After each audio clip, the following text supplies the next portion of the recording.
Ice is ready, and we are live with the Empty Netters free agency frenzy, the Blitz on July 1st, the final end of the season. The final end. You think it's over after the Stanley Cup is won, but it's not. BetMGM is here bringing us this beautiful live. I'm coming to you straight from Sweden. CP coming to you from an empty house. Yes, sir. I wish there was I gotta get a picture of this. I'm in. The computer is on a U-Haul, an upside down U-Haul box, and I'm sitting in the only fold out chair in the house. I got to get a reverse of this at some point, but man, scenes. This is what we do, and it's 7 a.m, dude. I'm up at 6 a.m, dude, just battling. Yeah. Are you on a fold out chair right now? Yeah. The chat is already all over your voice. Like you're dying. You're slowly dying. Yep. And that's fitting, dude. I'll go down with the ship, and I'm fine with that. Yeah, you will. Well, here is the thing, folks. We are going to get into everything that's going on today with all of the free agency madness. But CP, we've got to talk about what happened yesterday. We recorded our episode in the early mornings, and now shit has hit the fan. So, do we start with the obvious in Florida? Yes, dude. Take me there. As we finished recording, as our episode came out, we listed Brad Marshand and Aaron Ekblad as two of the major free agents on the board. And what happened? Barry Zito put on a clinic, solidifying himself as the GM of the century. And he brought back not one, not two, but three of the big free agents straight back to South Florida. Everything looks like we've got a Cats three-peat on the way. The entire gang came back. And also, don't sleep on the fact that today, Thomas Nosek, 1 year, $775,000. Like, the whole squad is back. Can you believe this by the Cats? You've got your boy Dave. I got my boy Dan, big Cats fan. He texted me, soon after the Cup, and he was buzzing off the Panthers high. And he was like, dude, just tell me, I'm fired up. I just went to the parade. Like, tell me it's possible that Benny and Marshy and Ekblad all come back because they all take a little bit less and we run this thing back. And I was like, dude, you're my boy, so I would never lie to you. And I need you to know that, no, that is not possible. They will never get all three back. I'm very positive you get Benny and Marshy, but you won't get Ekblad, and I just need you to mentally prepare for that. And he said, lol, I appreciate you being honest with me. And I said, no problem, because that is impossible that you would return all three of those people, especially after Ekblad's bullshit since winning the Cup. Like, you said it on the pod, but just all the, like, what are you doing, dude? You're just staying? The tease that he did of just saying goodbye to everyone, thanking everyone for everything they've done for him over the years.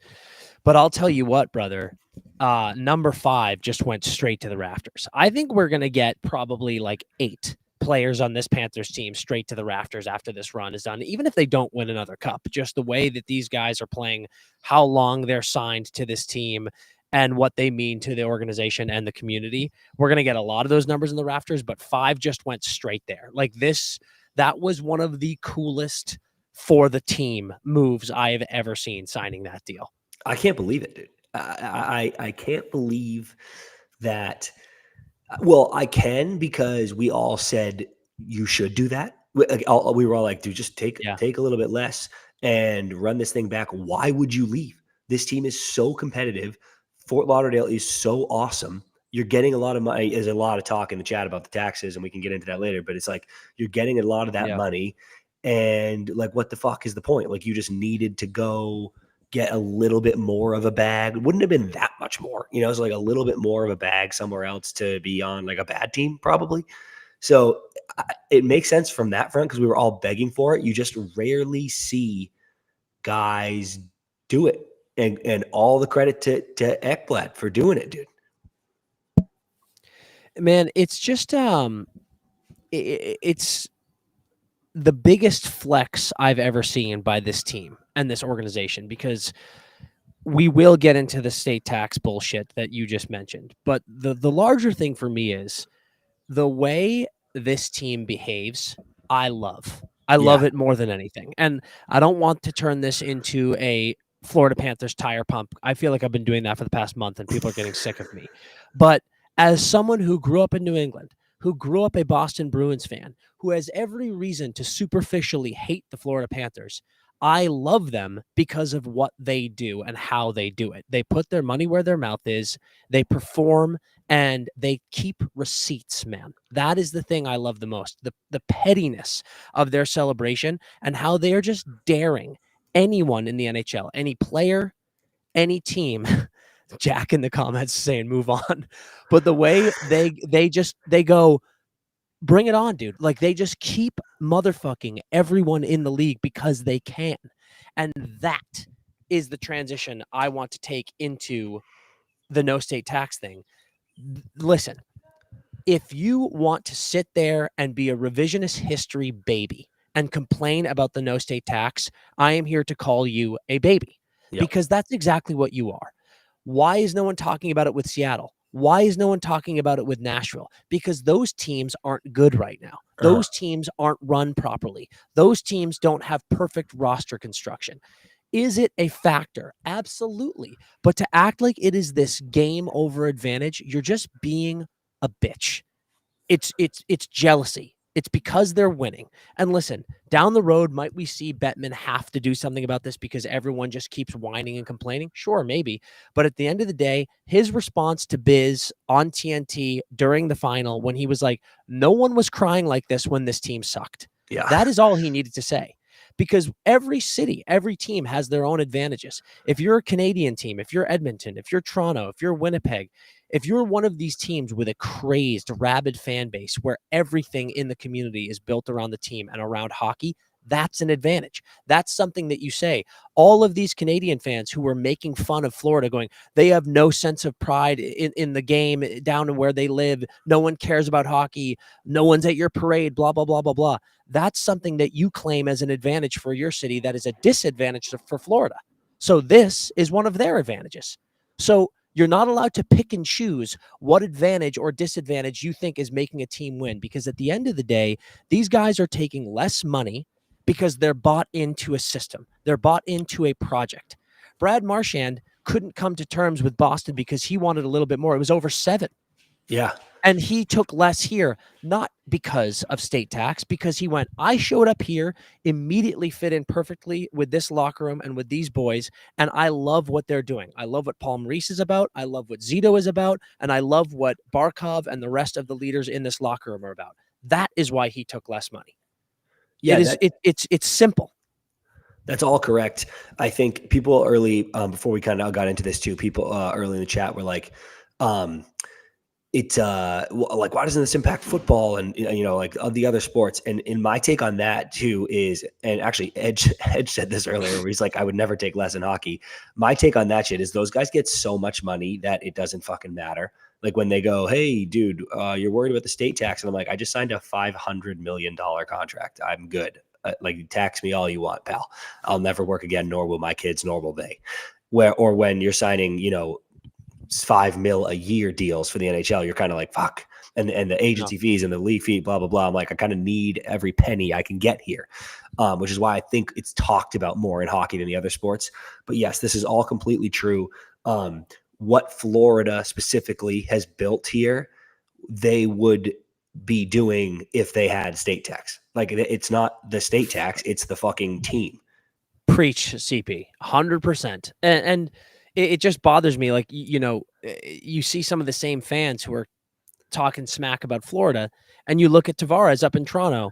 He took less. He's trying to buy in. He's trying to set an example. But everyone goes, oh, it's the passion. It's the pride for the city there. It's not any other advantage or complaint like that. It's just, I don't know. I think it's stupid. I think it's lazy. We can move on from Florida, but essentially they have won. They have won free agency. I mean, being able to keep those 3 guys and then also Nosek, we might have to see some trades here coming on with them. You never know with Tkachuk maybe getting surgery starting the season on LTIR. That might help out. But either way, The fact of the matter is they got those 3 boys when everyone thought it was impossible. It is some of the most clinical work you've ever seen by Zito. Wait, I have a question because I actually don't know. Because like, remember when Toff was doing his deal and he was talking to us and he's like, I want 25 mil and I frankly don't give a fuck how I get it. If they want to give me 4 years at 4x6, which was close enough, sounds good. If they want to give me 25 years by 1 mil, also fine. Like, I don't give a fuck. Just give me $25 million. Marshy, I'm guessing, like if you had, because dude, talk about tease. And again, we've all joked like the boys didn't know what the fuck they were talking about when they were on their fucking, I think they're still on their binge drinking tour of the universe. And everybody's just announcing all the amount of years they're going to stay. But you saw that clip, I think it may be at 11 or somewhere, where somebody was like, Marshy, 2 more years. And he kind of turns back and is like, I'm staying for 4. And that seemed like the deal he wanted in Boston. I was like, okay, he's going to get a 4. He's going to get a 4. Then when Ekblad stays, I text you and I was like, now get Marshy 4x6, and you fucking did it. And you go, well, they only have 5.75. And I'm like, well, they can fucking find 0.25. Doesn't matter. You know, this is easily solvable. Then bang, 6 by, what is it? What is it actually? 5. It's 32 mil total. You know, I don't know the exact breakdown on his AAV. It's just under, let me see. It's like 5.1 or some shit. Yeah. I think it's 5.3. Like, okay. Yeah. Something. Whatever. So bang, there you go. He's under. And I'm guessing, I have no source on this, but I'm guessing Brad wanted something close to 30. Like, that was the issue. Like, he was like, I want 30 mil and I want 4 years. He probably wanted 4 years. He's like, I want 30 mil, 4 years. And then when they get Ekblad, they're like, dude, we don't have that AAV left. So, but if we give you 6 years, we do have the AAV to give you 32 or whatever you wanted. So he goes, no problem. Again, that's just my guess, but I'm positive that's the way it went down. He had a number and they just made the years work to get it under the cap. But legitimately, what happens if he plays 3 to 4 and just retires? Because he's like, I obviously can't play 6 more years. So I want you to Google this right now as I'm talking. Literally, like, pull out your phone and Google it. But chat, correct me if I'm wrong, but from the small amount of research I did, I believe that if Brad Marchand retires in the window of his 6-year contract, the Panthers will still have to pay that cap hit for the years that he is not playing. I believe, because I think this would be a massive loophole for teams to be able to get players on their money. Like, if someone was like, oh, I want X, but they only wanted to play like 2 more years, and you go, yeah, I'm going to sign for, 8 years at 3 mil a year to get up to the money they want and just get paid out. But if it's not on the cap after they retire in 2 years, they're fine. So I believe that Brad will be paid, like, that 5.25, 5.3 cap hit is going to be on the cap no matter what. What could happen, however, is they could pull a Mark Savard situation where he goes on LTIR, doesn't retire, and then just like never comes back.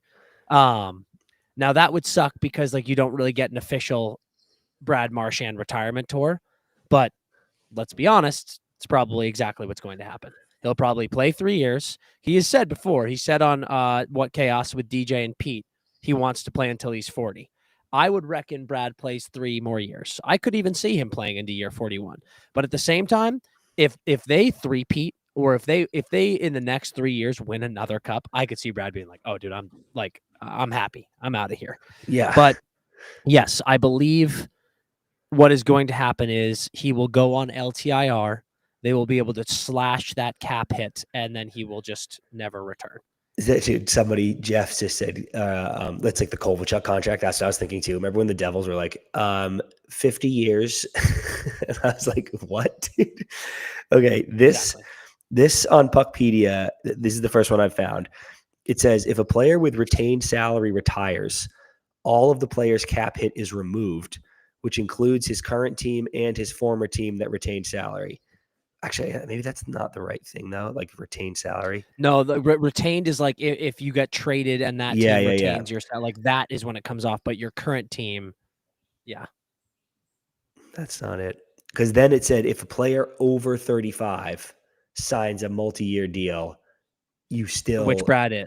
Yeah, you yeah, have to pay it. then you have to And pay it. so what I just said is correct because Brad is over 35, so they will have to pay out everything of his cap hit for the remaining years unless he is on LTR, which will happen. It's just brilliant work. It's absolutely brilliant. Okay, we got to move on from the Panthers here. We're going to get into some team by team breakdowns here. A little bit of breaking news already, Chris. We've got a Thatcher Demco extension. Ooh, nice. Thatcher What's that deal? Demco is going to be 3 years, 8.5 AAV. Very interesting move here. I just kind of tweeted out. I was like, I wonder if this is a show of faith in his health because 8.5 mil per season for that a goalie who is, I believe, Thatch is 30 now. He's really been struggling with injury lately, and that is a big time show of faith. He has a no move clause for all 3 years. That's going to be interesting to see how that plays out. If Thatcher Demko can't finish a season next year, then you wonder what Vancouver is doing with that deal. But he's a fantastic goalie, fantastic person, guy that I absolutely love. That's a big one for Vancouver, especially if he stays healthy. That's a weird one for me, Dan, because I don't. It's like both. I think 8.5 and a 3-year no move, a full no move for the entire show is a show of faith because for what the goalie market is, 8.5 is the goalie I thought he was 2 years ago. So I'm like, okay, that's interesting, and especially if you're like, all right, we're riding with you, we can't trade you. But the 3 is kind of fun, is almost like a hedge on that health, though. They're like, we believe that you are healthy. Because, dude, we were hearing that he might never be the same. Not that he'll never play again, but just this injury was like, this is a real problem for him. Yeah. So 8.5 no move makes me go, oh, wow, they think he's going to be fine. But then 3 years makes me think they're going, we think he's going to be fine, though, because if he blows up in 2 years, I'm really glad we only gave him 3 and not 8, which he may have deserved if healthy. Yeah, he's had over 50 starts only twice in his career, to my knowledge. Again, he's young.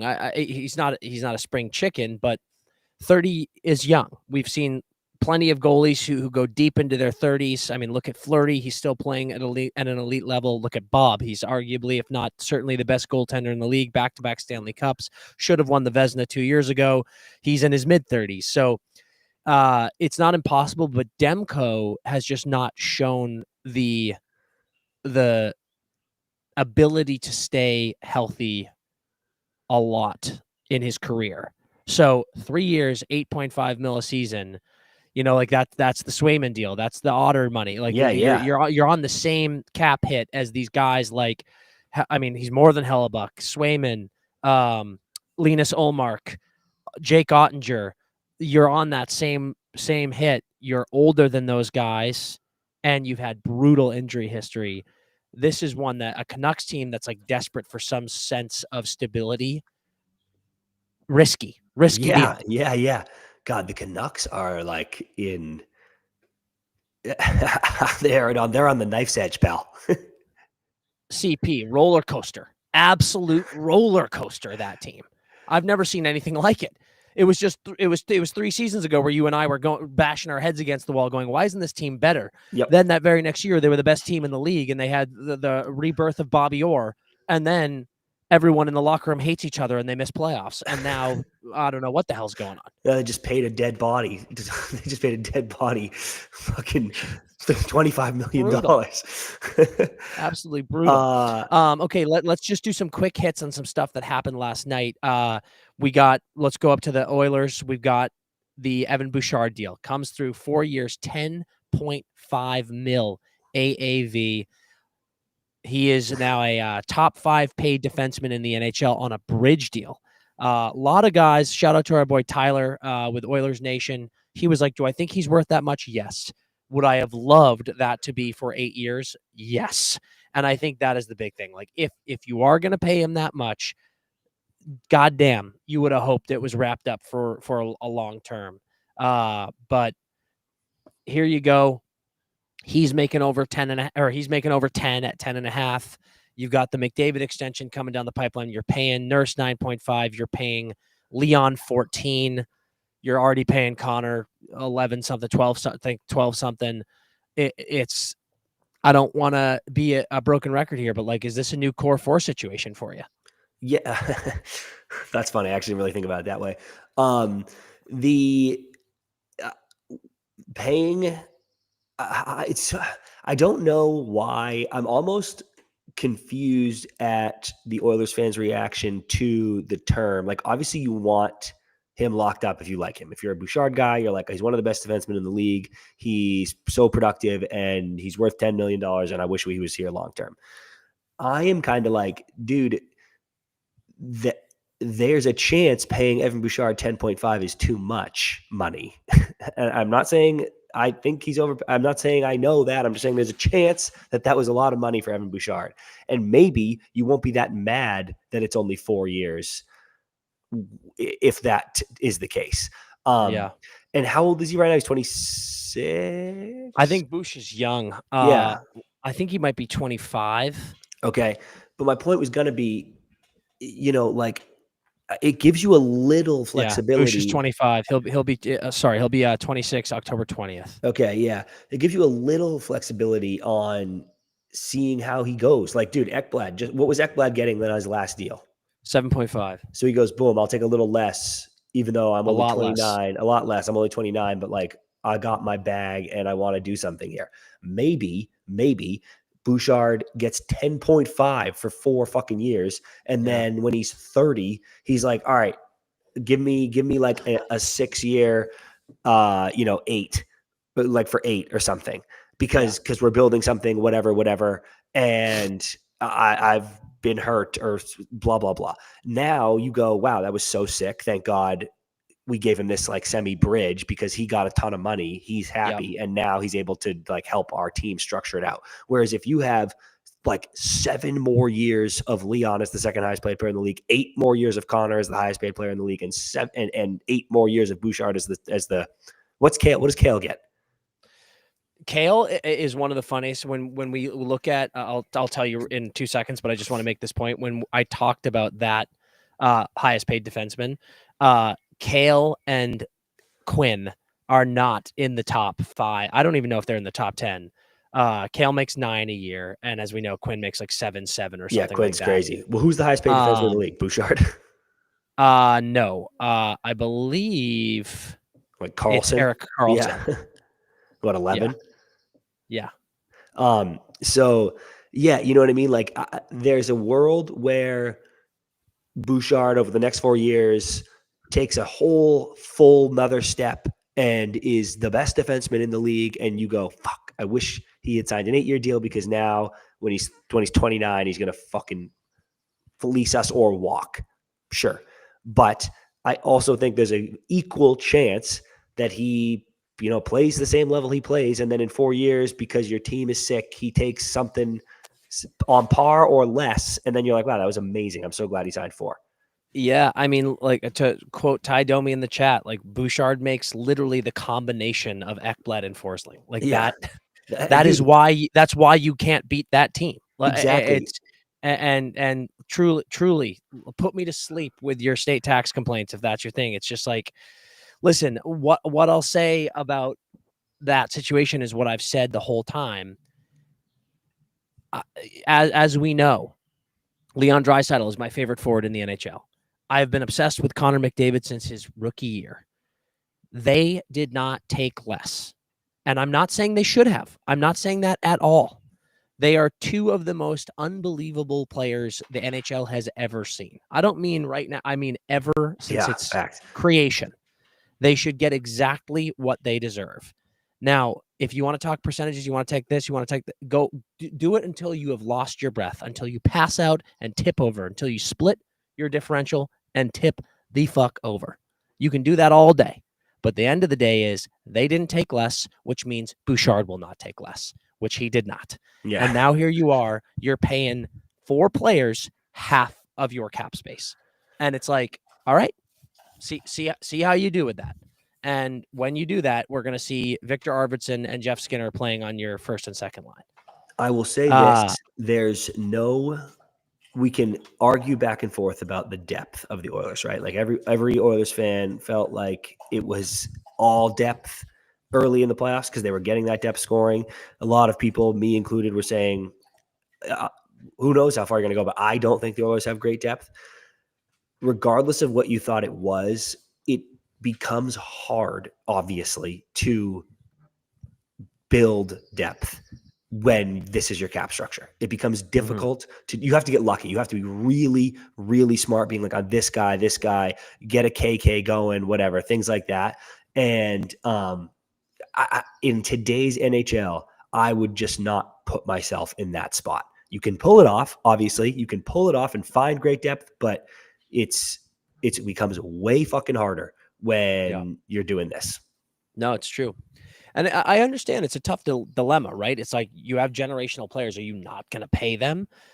I get it, but it's just it's become a really fun discussion of like, how bad do you want to win? And I'm not accusing any of these players of the fact that they don't want to win, but it makes you think, right? It makes you be like, damn, this might need to be more of a discussion amongst players, right? Of like, hey, like, listen, look at what they're doing down there. Like, we got to try to match this. So let's move on from the Oilers. Another big one was Mitch Marner. Not gonna pat ourselves on the back here too much, but weeks ago we were all over Mitch Marner to Vegas. We were one of the first to say it, and I know a lot of haters are gonna be like, everyone was on that. It's just not true. Like, everyone says a million teams, and they hope that, like, we from the beginning, if you go back through our Twitter, through our podcast, we were like, Mitch Marner is going to Vegas. We never said any other team.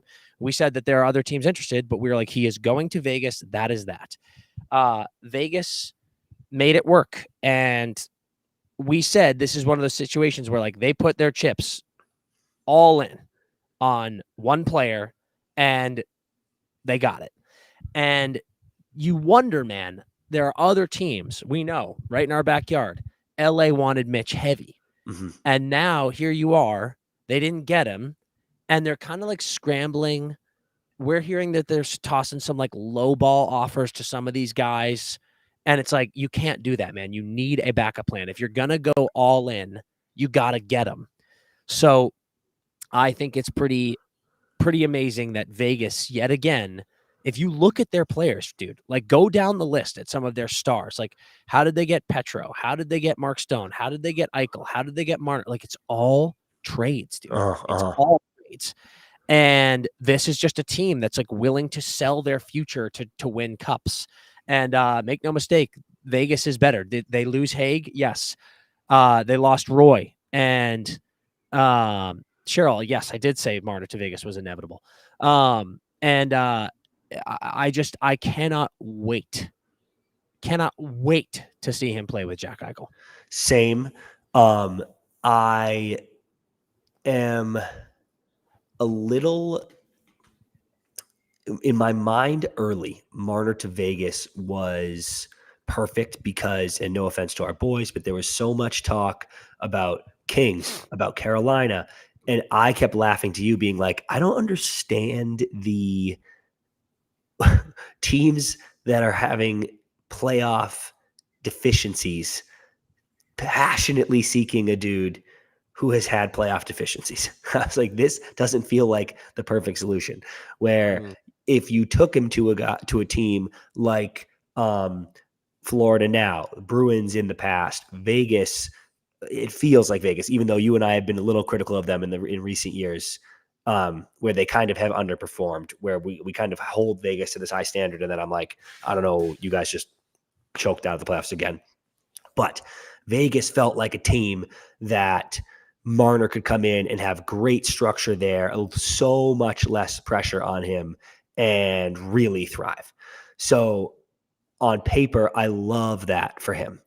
What I worry about is a little bit what's happened to Vegas over the last week. Couple players going out, one in this deal, to the Predators deal, to Petro's health, that it's like, and Vegas has been great about turning around, but this year of all years feels possible that Vegas kind of finally pays the piper and regresses in a way we haven't seen them do literally ever since their inception. And, Marner's going to be there a long time. I'm hoping Jack's going to be there a long time. I think they'll be just fine in the future, but kind of interesting to see, like, or put it this way, Dan, the narrative will be wild if Mitch Marner signs this deal and then Vegas misses playoffs next year. There is literally no way that they miss playoffs. There's a way. I will make a bet with you right now. I don't want that bet. I'm saying I think they'll make. I will pick them to make it. I'm saying there's a way they miss playoffs. I just think that's like, if everyone gets hurt, if we go to World War III and half their roster gets drafted, dude, they've been hurt. They're always hurt. Like, everyone on that team is literally always hurt, and they've lost some people. And Petro matters. That's Petro does matter. That is huge. And like I said yesterday, I believe on the episode, it was like, you do think that a guy like Petro is so crucial for some of these younger defensemen, a new guy like Lauzon.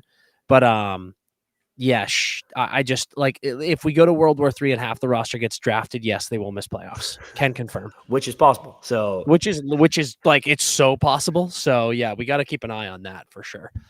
Help me with my memory. What else happened? Romanov signed a big extension with Islanders. I love what the Islanders are doing. I said that the other day. What else? What else did we miss that we didn't cover in the episode? Patrick Kane, 1 year, $3 million to the Red Wings. He did pick the Red Wings, which I think, not a knock on the Rangers, but when we talked about it on the episode yesterday, I was like, to me, it's going to come. Yes. Does he already live there? Like, his kids are there. That's a huge factor. But I do think it's a testament to a guy like Patrick Kane seeing the Red Wings team being like, this team is closer to competing. I think that's interesting. Yeah. That one was obvious to me. I said on the pod, I can't even believe this is a discussion for him. I can't believe we are having this discussion. He definitely had to stay. You got to feel good. I said this yesterday, but I think the Gibson thing is massive. Like, I think Gibson is going to be such a winner there, and that's going to change the entire complexion of that team. I'm happy to be wrong, but I am so high on that move that I really think. And dude, Kaner was solid, dude. Like, how many goals did he have last year? I believe he had 21. I think so too. Goals. Yeah. So it's like he's got gas in the tank. I think he can step up in big moments. He's not playing a ton of D at times. I know there were some fucking damning clips of him last year, but it's like, That's his game, dude. You're getting what you're getting. I'm happy about that. I'm happy he stayed. And there's a ton of chatter about Keandre going there. Have you seen that? Yes, I did. Yeah. Like, it looks like that's cooking big time, to the point that there's so much smoke that I think it's going to happen.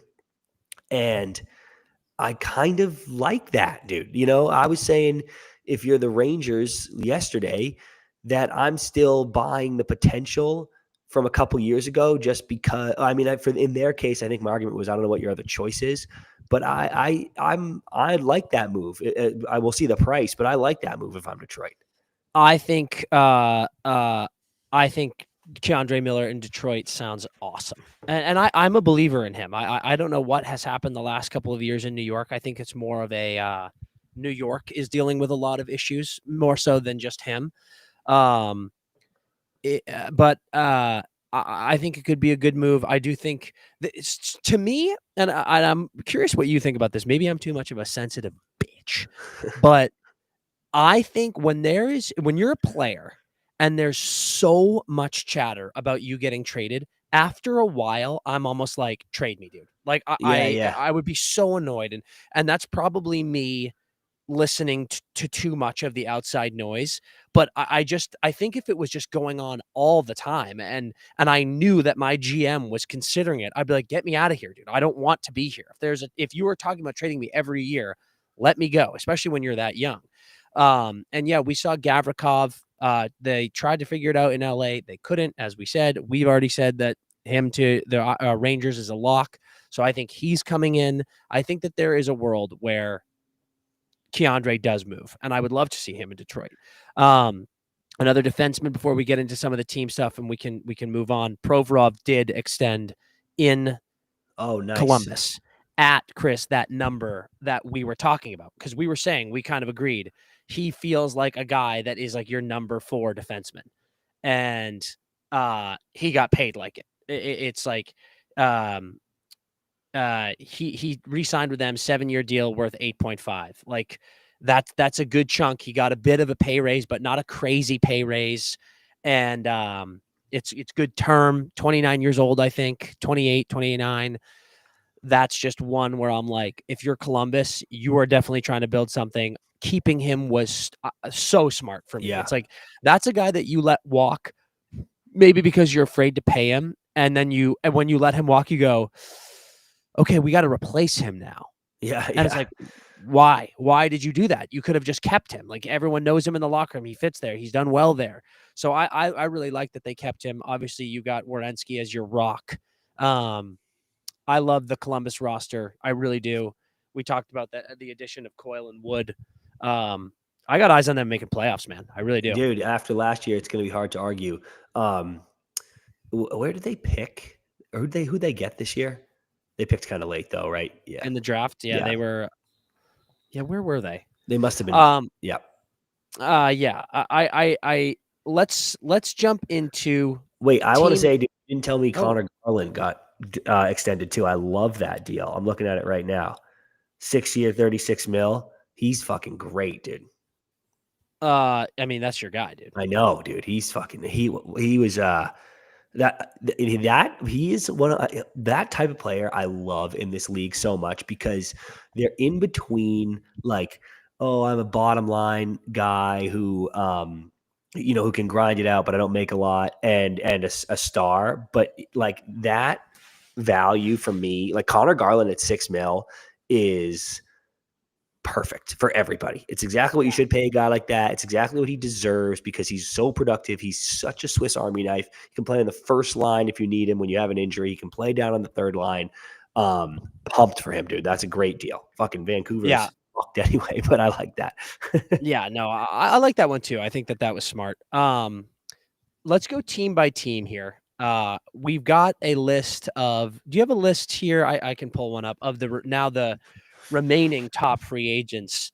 To me, as far as forwards go, it's going to be Ehlers and Besser now. And but Ehlers we've talked about where we believe, per our sources, Ehlers is going. I will say, however, since everything has been snatched up, and there were teams that were, desperate to try to get a Marshand, desperate to try to get a Marner, who now go, okay, no, those guys are unavailable. There are teams who are last minute scrambling, trying to see if they can turn Ehlers' head. And the question is it going to be too little, too late? I think probably yes. But, we'll see.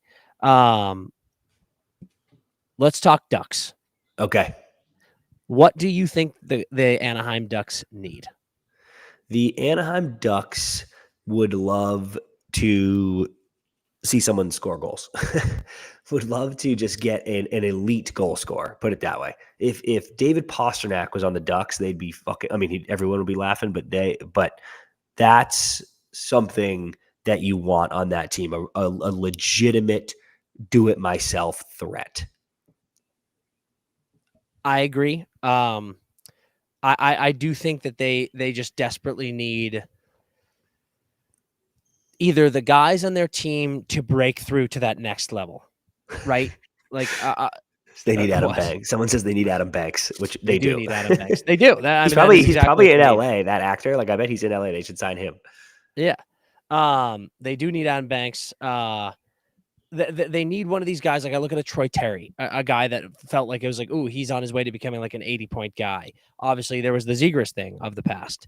Vetrano had that massive year, and you thought that maybe Vetrano was going to be like a perennial 30, 40 goal guy. So Still think he can be. Yeah, I agree completely. They could use very much so, and I don't think Kreider's this. I don't think we're going to see Kreider get 50 goals anymore. I think Kreider will be good for them on the power play. I think he'll be valuable in certain areas, but I look at a guy like Granlund. I look at a guy like Ehlers. I look at a guy like Besser, a guy who could probably get you 35, 40 goals for sure. Mm-hmm. That is a big thing that I think they need. And the question is, do they get that in this window? I don't think any of those guys are going to the Ducks. Same.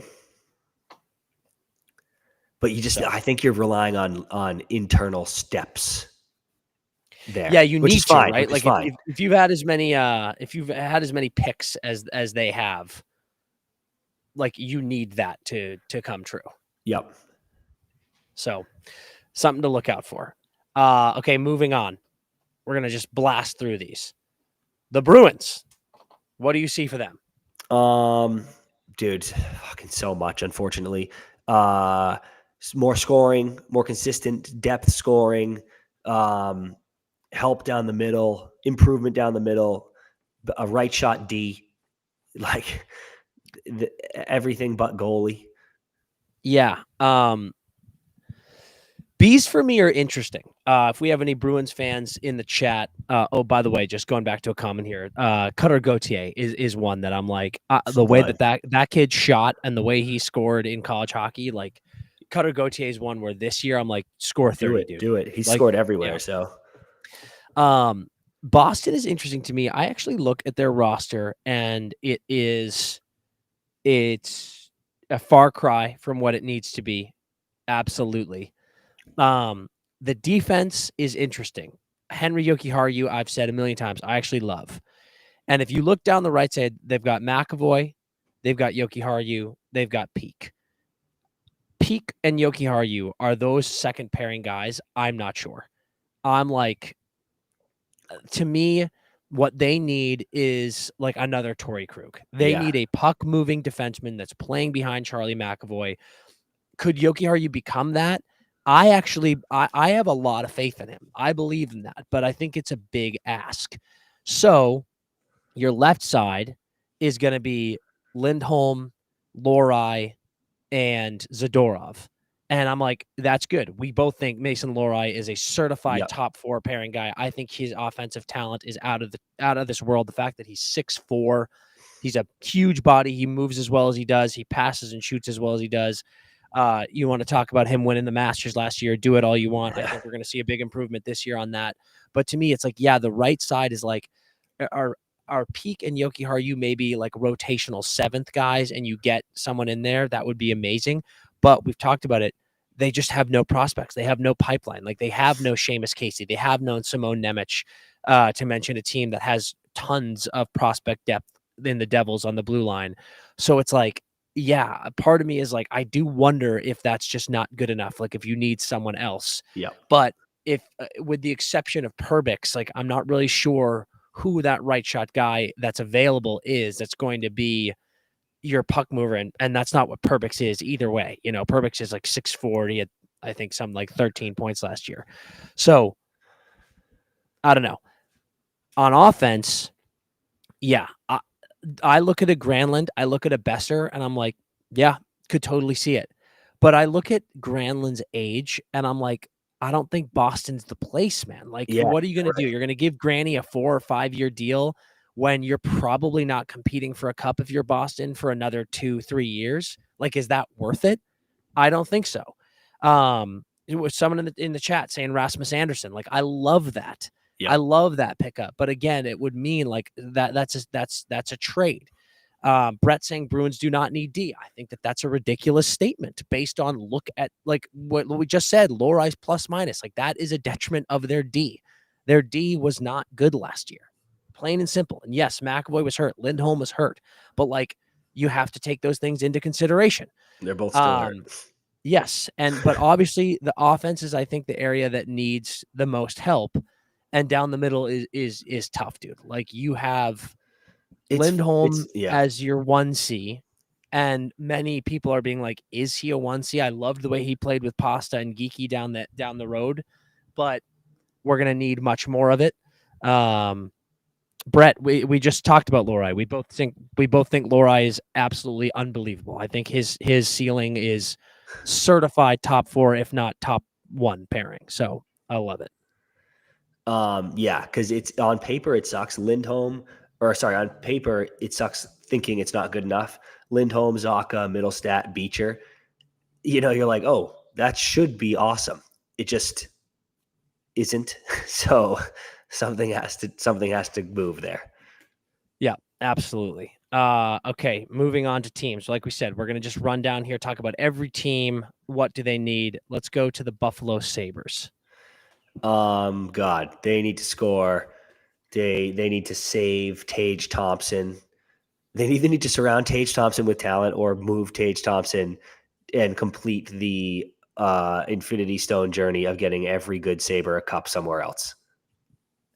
Yeah. I don't know what you do if you're the Sabres right now, because I've seen people who have said, like, you got to blow it up, and that feels crazy to me. Like, because what would blow it up even mean? Would that mean like trading Tage? Would that mean trading Darlene? And you simply cannot do that. Mm-hmm. But it does feel like the Sabres are. Someone just said they need Jesus. They do need a new owner, that is for sure. But if you're the Sabres, and it does feel like you have just failed to attract free agencies signings, and it feels like that is going to happen again. Like, none of these guys are going to go to Buffalo. I promise you that. Ehlers is not signing in Buffalo. Besser is not signing in Buffalo.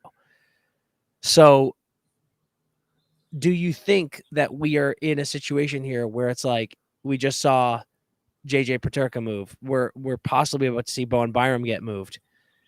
Man, like, stop trading these guys. Yeah, exactly. I think that's the step. Is like, yeah, they need more scoring, but I'm kind of like, all right, well, why don't you just look within yourself and all these high draft picks that you've had? Why don't we keep a guy like Bowen Byram, who is a great puck moving defenseman? Why don't we make sure that you keep Zach Benson and don't think about trading him down? Like, it's just like, how many more times do we need to see them just firing off all of their good players, and then they win cups? Like, it's just torture. Yeah, it actually is. It's actually literal torture for Sabres fans. But they have. Well, this is unfair. I was going to say they have themselves to blame, but it's like there's just no love.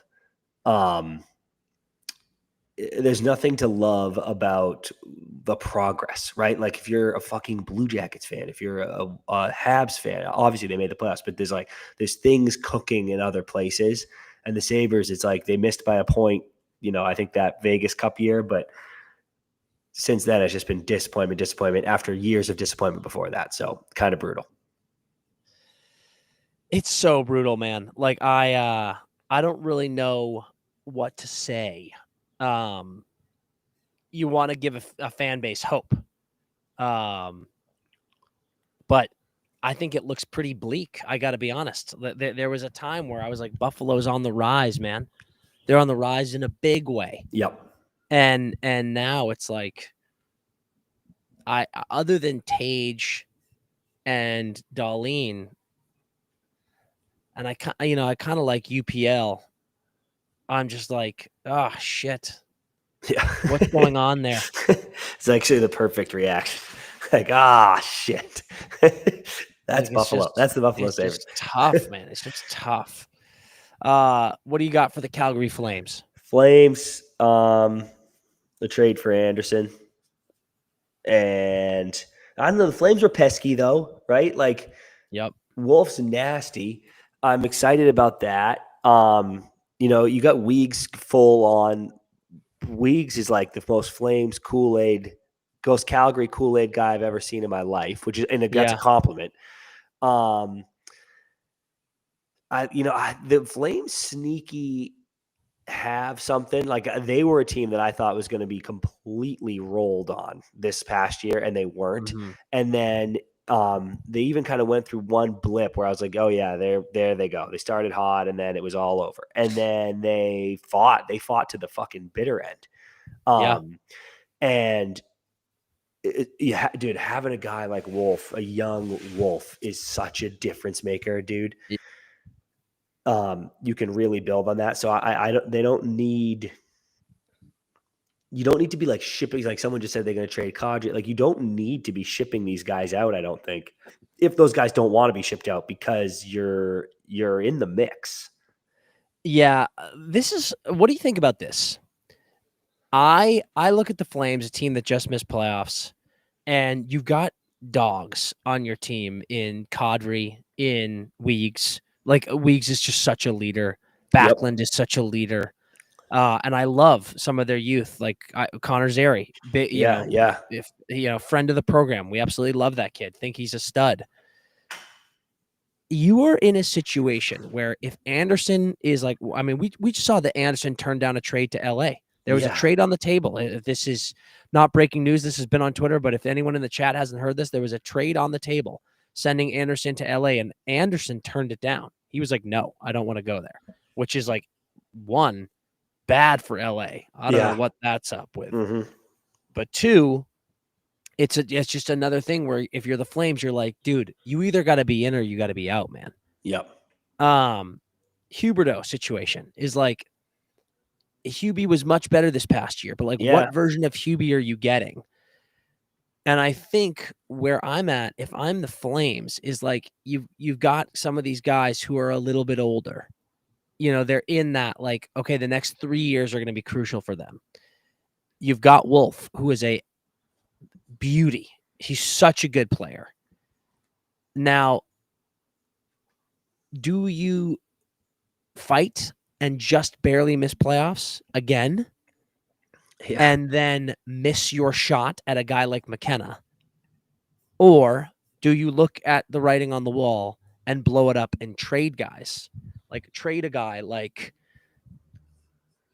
I don't even want to say it because I know how committed he is to the cause, but like an elite defenseman like Weeks, and just try to go, okay, you know what? We're restarting. We're don't tank, but like, rebuild, get pieces, get picks. Like, that's the wonder. The tank crowd is, and dude, I am all for teams with no real title hopes planning for the future. Genuinely. I'm like, there's no need to be like the Capitals 2 years ago, where you're like, I just want to get in and get murdered and whatever.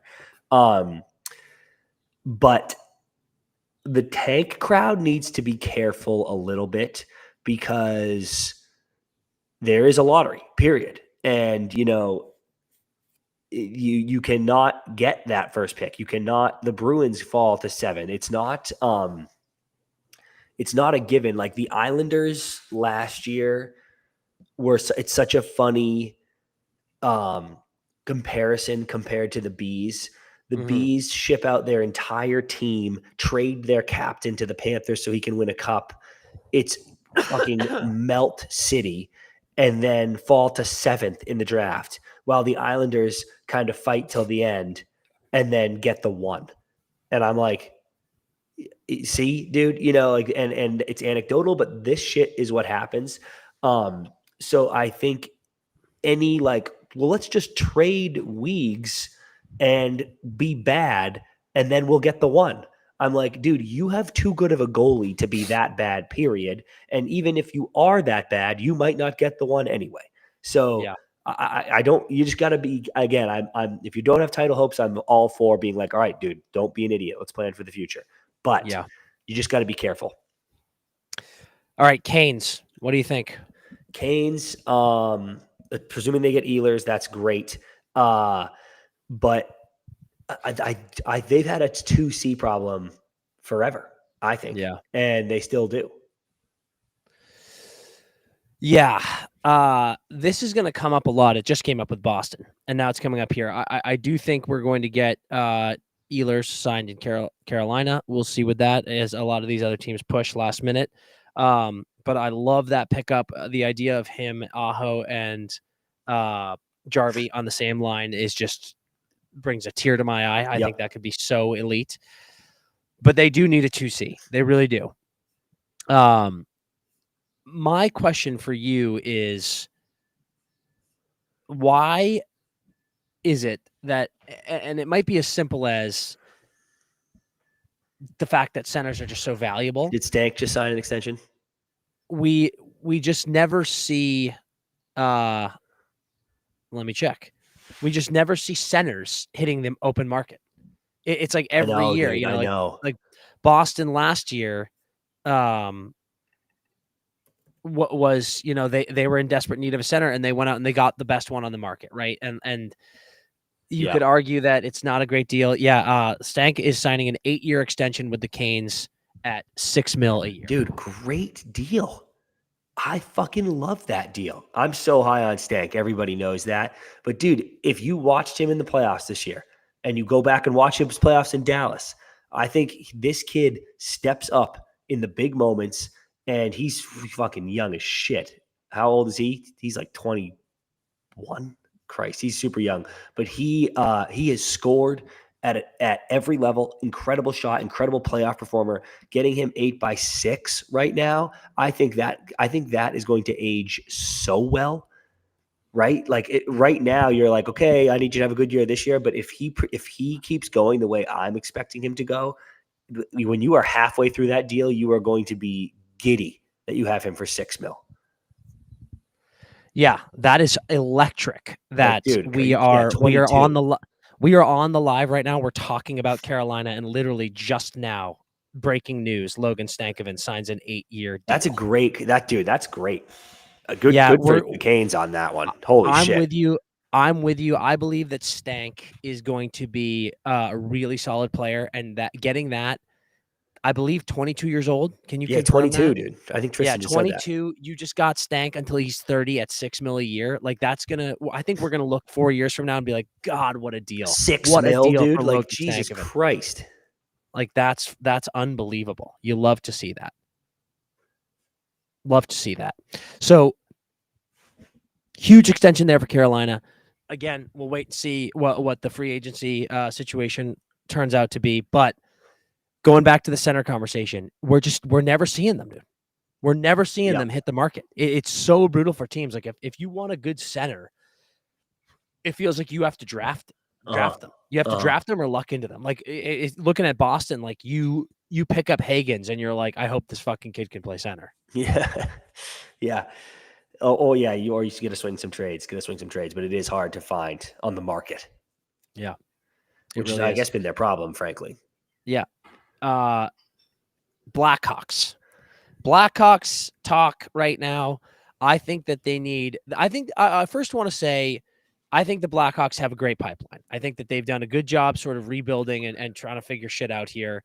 Obviously, you've got Connor Bedard, and we could waste time talking about the issues, the situation with them, but I believe that this team needs top 6 talent. I think that they need good players to play with Connor Bedard. I liked the idea of bringing in guys like Foligno, Bertuzzi, and Hall, but clearly it didn't work out with Hall. That was just I don't think that they put him in the right position. He goes to Carolina. He extended with Carolina. I think he looks great with that team. That is a perfect situation. Foligno, Bertuzzi are guys that are like, that really wasn't the supporting cast to put around a guy like Bedard. Like Bedard needs talent, top end talent. Yeah. Now the question is, who is going there right now? Because they're not close yet. Like I think that this is one of those things where people go, oh yeah, Bedard is so great. You got to go get a guy like Marner to play with Bedard.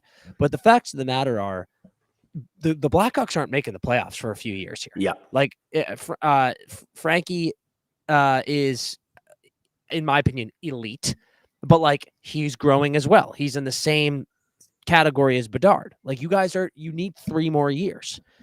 So I just don't think you guys are getting any of these top free agents yet because most of these guys are going, well, dude, I want to win. And you Yeah. guys aren't winning just yet. So it's like you need 5 players to go, yeah, let's all go to Chicago, or it's not happening. So for me, yeah, like I look at a lot of these guys right now, they're not going to Chicago. And they've got great young players. It's just kind of like let it be. The Blackhawks need patience. I know that sucks, but it's just like, go ahead, dude, you're fine, and keep letting that cook. Dude, and I want to shout out to Just Nicked It in the chat here. We talked about this a lot. He's saying what we've said for the entire year now. When you look at a team like San Jose and a team like Chicago, the vibes are completely night and day. Like Yeah, San Jose has a bunch of young talent and they've got vets like Toff and Ferraro around them who are just beauticians who are building up these young guys, and they are losing, but they're also fighting and competing in every game, and they're just having a blast along the way. Everything we hear out of Chicago is just misery. Yeah. Everyone is so miserable. They all hate each other. It's just like constant complaining and bitching. We saw that situation with the misconduct from Bedard, and say what you will about that call, but it's just like the vibes are so terrible. That is what they need to figure out. They need to just get people in a better mindset. Yeah. Have some fun. Have some fun this year, dude. It's supposed to be fun, God damn it. Have some fun out there. Let's move on to the Avs. Avs made some big trades here. They brought in Brindley with that big trade with Carolina, with Columbus, sending out Coyle, sending out Wood. They have a big hole at 2C, and they've got a certain amount of cap space. Yeah. Ultimately, we all know what we want to see happen there. We want Sidney Crosby to go to Colorado. Let's just be honest. We don't need to tiptoe around it. But if they don't make that happen because for some reason Sid won't be happy, what are the options for them? Is there a trade? Do they even have the pieces to make that type of a trade to bring in someone like that after everything that they've done? You would assume yes. After the Rantanen trade and all that, is Natchez staying? That is a big one. And then here's a question for you. God, all of a sudden that shit looks crazy if Natchez leaves. Someone just said Brock Nelson 2C. I do not think so. Personally. Sorry. I don't think so. I think Nelson plays a lot on the wing. And frankly, to me, I'm just like, dude, no. Nelson is so good, dude, but he's just not. I don't think that's it. I don't think that is like, if you want to go back to trying to win the cup, I do not think that he's your 2C. I think you might be wrong. They've got Nelson. I'm like, I think you might be wrong, dude. I have talked some shit about Brock Nelson, but he is very good, and I didn't appreciate his game. I wasn't aware of his game as fully as I should have been. He is solid, and I think he can win you a cup as a 2C. I'm not saying he's best 2C in the league, but I'm telling you, I think you can win a cup with Brock Nelson as your 2C. Now, if he's your 3C, then yes, you are a fucking wagoon, but he could do it. He could do it. He could do it. And I'm not talking shit. Yeah. But I think I need more. And frankly, I think that they want more. But we'll from see. Him? No, from like I think that they want another player. They want a bigger player, in my opinion. I mean, he's fucking good, dude. Now, here's my question for you. Does Colorado have the same free agency appeal that they did a few years ago? I don't know how they couldn't. So I don't know where you're going with that. I'm just asking. Because this was last year, it's a beautiful city, beautiful state, great weather, and you have 2 of the best players in the league, and but is Nate's great GM? Is Nate's insanity? Yeah, that's your argument. Insanity pushing people away, dude. Who told us he banned sewer ball? We're not going to say that on the show. Okay, but that is fucked because, you want to put fucking like air peas. What are those like fucking peas snacks? Like there's no chips on the Habs plane. It's like Wasabi piece. yeah, it's like wasabi peas and whatever. Fine, dude. You don't want me to drink a beer after the game. Crazy, but like fine. No soda, fine. No sewer ball is nuts. Like that is the only thing that I would be like, dude, I respect you, but I'm gonna warm up however I want to warm up. Dude, And I think we had Ross Colton on the show, and Ross told us that Nate's intense. Like that's not inside info. Everyone knows Nate is intense. But Ross was like, yeah, Nate's intense, man. Like he treats his body like a temple. He's an intense guy. But he's the best, one of the best leaders to play for. But he mentioned that Landy was so crucial in keeping Nate's insanity in check. yeah, Like Landy would every now and then be like, this Nate, shut the fuck up. Calm down. Yeah. Landy had been missing from that locker room for a long time. Now he is back. Andrew Willis in the chat. Sewer ball is a game in hockey that you play in and around the rink as a good warm up. You have a soccer ball, and you just basically it's like a juggle circle, and you get a couple touches, and if you fuck up the touches, you get booted out of the circle, and it's a last man standing thing. And it's a beautiful tradition. It's so fun. Gets you warmed up, gets the legs moving. And Nate, listen. People have gotten hurt in the past, like lunging for a ball, you pull your fucking groin. And like it is it's the dumbest thing in the world if you get hurt. But sewer ball is the best. Anyway, Landy back in that locker room, I think is huge for the vibes. So we'll see. But let's be honest. I think Nate called it out after they lost to Dallas, is like you have not been able to get past this certain team. And they're just not the juggernaut that they were when they won the cup. So, Brock is a great addition, but he was on the team last year, Chris. He was on the team that lost last in the year playoffs. was a melt, dude. Last year was a melt. And like you've just lost Coyle and Wood. Like you need to do stuff. So to me, I'm like Colorado is like you can't be done, gentlemen. Yeah. Like you are not you can't be close to done. Last year's such an anomaly, Dan, because it does feel like we are dogging them and they should be dogged because they did all that stuff and then lose in the first round. But it does feel like they were an insane Mikko Rantanen Hattie away from just getting through that series and then maybe going to the Western Conference Finals and losing to Edmonton or something. And we're talking about this so differently, right? Mm-hmm. Like you just lost to one nuclear Mikko Rantanen period. And maybe everyone will be like, Colorado's fine. So that's another one where I'm like, maybe everybody just chill for a second. But I've said for years that they have blown this window. And I feel passionately about that. Yeah, they got unlucky with Landy and Nishushkin. But it's a nut up or shut up moment as far as I'm concerned. Like Dan, we got Arvidsson traded to the Bruins. I think that might be some bullshit, or is this breaking news? I think it's breaking right now. I think you are an idiot. No, I don't think so. Let me see here. Yeah, he's waived his no trade clause and accepted a trade to Boston. Damn. Don't love it. Don't love it, dude. Don't love it.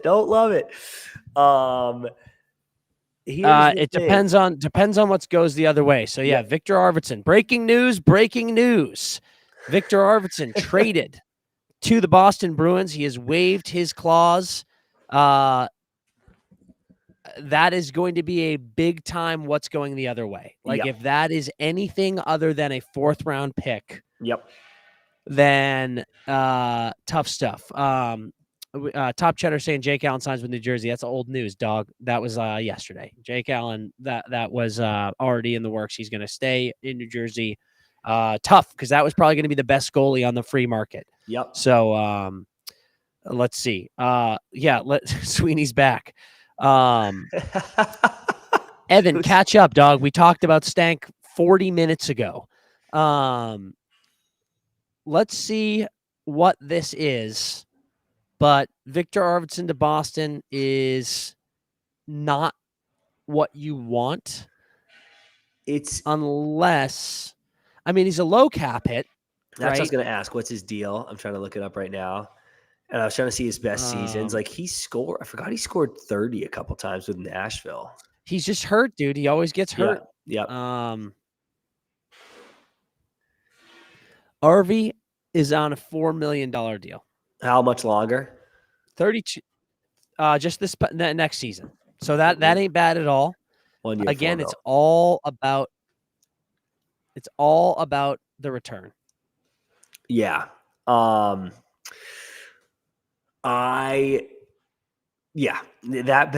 Because dude, if you can't play, like I've watched the Oilers stars turn guys into presumed beauties, where they're like, oh my God, this is the best player I've ever seen. I'm like, wrong. He's playing with Connor McDavid. This and Arvidsson and Skinner, Jeff, last year was a nightmare for the Oilers. Like I can't believe, dude. Honestly, Don't bro, know why it didn't work. if they had panned out, the Oilers could have won the cup.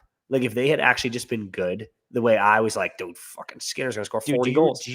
Do you remember that discussion we had? That discussion that we had before the season, and I can hear myself talking, going, if those guys are sick, they will win the cup. But if they are not, then you're in a tough has spot. 27 points in 67 games, you're dead. And then that's exactly what happened. And then they both did exactly what we thought. No, dude, not, or maybe you. I was like, that is going to work. Like I thought those were awesome signings. They weren't. And if that's the production I'm getting from an injury-prone Arvidsson in Edmonton, the Bruins are nowhere near the team that can slot him in and go, now you'll be just fine. Because wherever he's going to play. Yeah. Did you hear it? Did you hear something? No. I was just going to say, I will say this. If Korpisalo is going the other way and essentially those contracts wash each other out, I kind of love it for Boston because here's the thing. Someone in the chat said, like, why does this make sense for Boston? Like Chris mentioned, Victor Arvidsson is he's 32 years old. He is a former 30-goal scorer. If you add 25 to 30 goals on your wing for essentially a contract wash on the cap hit, that is why it makes sense for Boston. Yeah.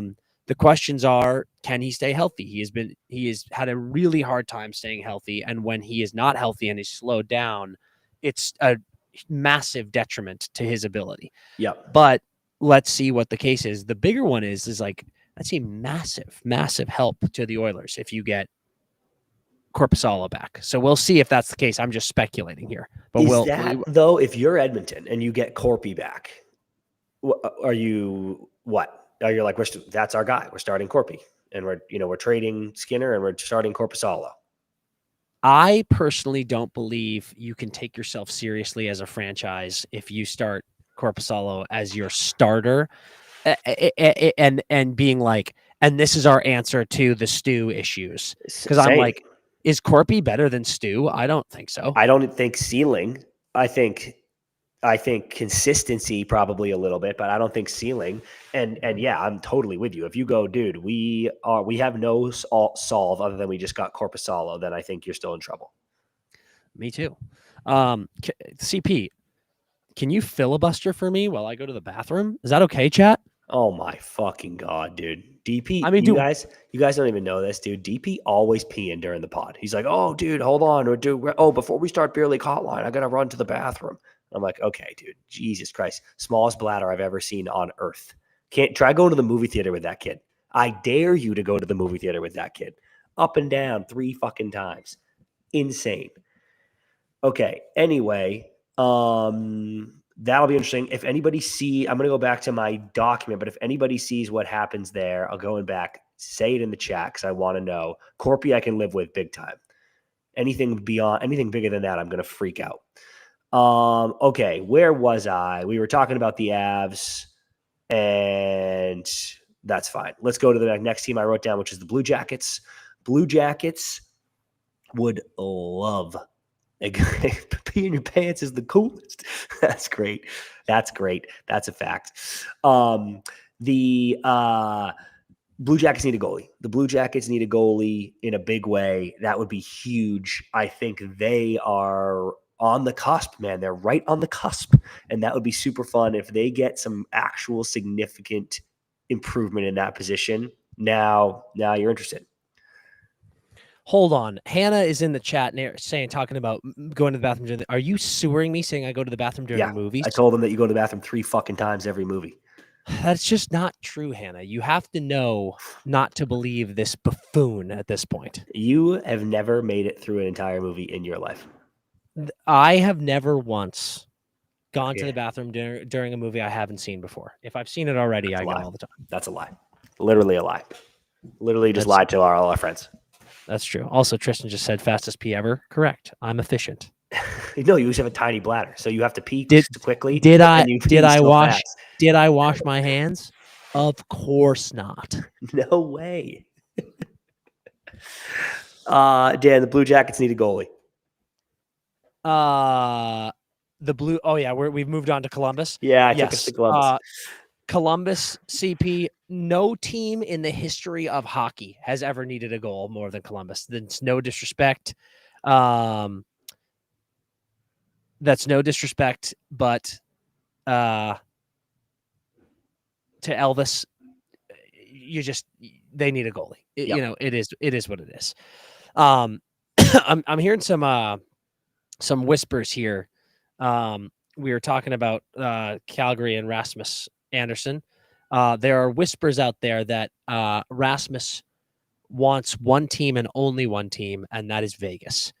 And I'll tell you what, if they can figure out that trade and essentially fill the Petro hole with Rasmus, that is pretty huge. Yep. So we will keep an eye on that.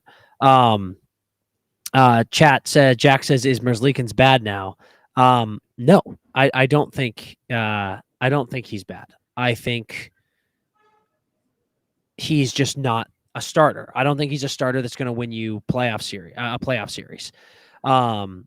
So Connor Stolar's, I believe, extended in Toronto already, so he will not be going there.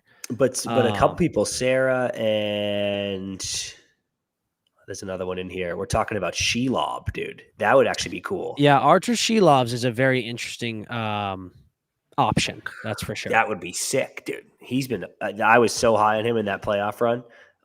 That'd be cool. That'd be a great signing. It would be great. Has he proven to you yet that he's like, oh no, like that's a guy? Like, it's no, but he's flashed potential of it. Where I'm like, okay, yeah, he sure did. Yeah. Oh God, I want to see. I really want to see what this return is. I know. For Arvidsson. Refresh. Yeah. Okay. Next team I had was the Stars. Yes, let's go to Dallas. In my opinion, the Stars need grit, Chris. Yeah, fair. I think the Stars really lack nastiness, and I felt that was on display against Edmonton. I thought Edmonton learned a ton about their Stanley Cup loss last year to Florida, and they learned to bite back a little bit. And I think that they beat the wheels off of Dallas in that regard. And we know Jamie Benn is a guy that's going to mix it up. He's going to get in there. He's going to be nasty. But after that, I think that they're missing a lot. And here's a return that I really like. Listen, if Marshy didn't get done in Florida, I was like the Stars would be a great spot for him if he'd be willing to go that far away. But I think bring back Corey Perry. I really do. Like Corey Perry to me is like, we talk about Dallas's depth. It's really good. And I think that there's a guy like that's just going to be nasty in your lineup. that you need. And you kind of need guys like that to protect your guys like Robos, who you absolutely need to keep, Dallas. Yeah, God. Protect guys like Heiskanen, like Maverick Bork, who you kept and held on to, like Wyatt Johnston, like those guys, even Sags, like one of your veterans, like Sags doesn't have sandpaper. Yeah. He's too pretty. Like you need guys who are going to be gross, who are going to be just bastards to play against. They don't have that. I Yeah. need way more sandpaper on this Dallas roster. Yeah. That's another team. I mean, it's so fucked that Dallas and Colorado have just not capitalized on these windows, and you'd think it's because the other one is doing it. You're like, oh, the Avs never won more cups because the Stars won all of them, or the Stars didn't win because the Avs won all of them, but neither of them are getting it done. And sometimes, dude, it's just like you just need fucking guys to step up. You know, it's not like you don't have the talent in that room. You do. You just need some guys to do it when it fucking matters. You do. And they have not proven the ability to do that. So, you know, is what it is. Talk to me about the Red Wings. They obviously needed their goalie. They got their goalie in Gibson. I absolutely love the move. Gave up nothing for it. Yep, Fantastic. it's amazing. But what is next? Some D, like Gibson would like better D in front of him, and yeah, I'm not even sure he has that totally here. But I think a slight improvement on the blue line would go a long way, not only for the Red Wings, but for getting the most out of the goalie they just picked up. I think that would be a big deal for them, and they should do it. And that's pretty much all I have to say about that. I know Stevie's on the move, but that's pretty much all I have to say about the Wings. I'm hawking Twitter right now. So let's move on to the Oilers. What do you think about them? Oilers, you gotta figure out goalie. I know it sucks, but it's just like that. You're kind of in this weird limbo if you don't do something there. And the good news is they are well aware of that. Obviously, something's going to happen. And they just like, I don't want to beat the depth thing to death again, but it's just like you got to figure out how to construct that roster a little bit better with the way we position the lines. Like, let's just get some consistency. Let's get some higher upside talent around Connor and Leon. Let's get role players, guys that are born to just be third liners, not like, oh, you should have been a first liner, but now I'm plugging you on the third line guy. Like, get some people that know their job to fill out the depth on that team. I think Stu Skinner gets traded, which I'd be happy about for him and the team. Because I would love him to get a fresh start. I'd love them to get something back, but you got to figure out goalie. Yeah, I really don't. You know, when we talked about earlier, if you are the subject of trade talks all the time. Okay, it looks like the Arvidsson thing everyone's saying is for a future mid-round pick. Okay. I think it's a good cap dump by the Oilers. I mean, at the end of the day, the Oilers wanted to move him. They moved him. So good on you. Good on you, Edmonton. I personally am of the mind that I hate helping other teams. But ultimately, that is a guy, like we discussed, who could be good for Boston. And it's 1 year. 1 year at $4 million for a guy who is only 32 years old, who once scored 30 goals. Yeah. I kind of like it. I think I knee jerked and I was like, ooh, I don't love this, but you know, not bad. So sounds good. Going back to the Oilers, you know, we're still talking to them about them. Actually, it worked great. For me, dude, if I'm Stu, get me the fuck out of that team. Yeah. And that is nothing. That is nothing to say about the group. I think that they have a great group. I sound like such an idiot with how often I say it, but I couldn't be a bigger fan of Leon and Connor. I really couldn't. I think they're great leaders, and I think they're going to win eventually. But Stu, it's just like, I wouldn't put up with that, man. Like the abuse that the guy has gone through, that his family has gone through because of the shortcomings of this team. It's like, you don't want to play for that team, dude. Like if I were him, like I wouldn't want to reward that team with a championship if you were ever able to ever get it done. So I think he should be traded. I think he should request a trade, frankly, and I think it's just a good situation for everyone to part ways. Yep. No, that's right. Panthers, nothing. Literally nothing. You have done everything right. Move on. You are going to win the Stanley Cup. God, it's so crazy. Okay, Panthers are golden. Kings, Jesus. You start. The Kings. There's one argument where you're like the Kings were really solid this year. They have young players playing important roles that have taken some steps that I think will continue to take steps. You've got much improved goalie play with Kemper, and you were your Oilers problem away from making a good run, a pretty good run. Because I could have seen the Kings beating Vegas right in the second round, and then you're like, now you're in the Western Conference Finals, see what happens. On the other hand, you have had what feels like massive failure for 4 years in a row. And I don't know, like the Kings, somebody said this to us that they were like, they don't have any superstars.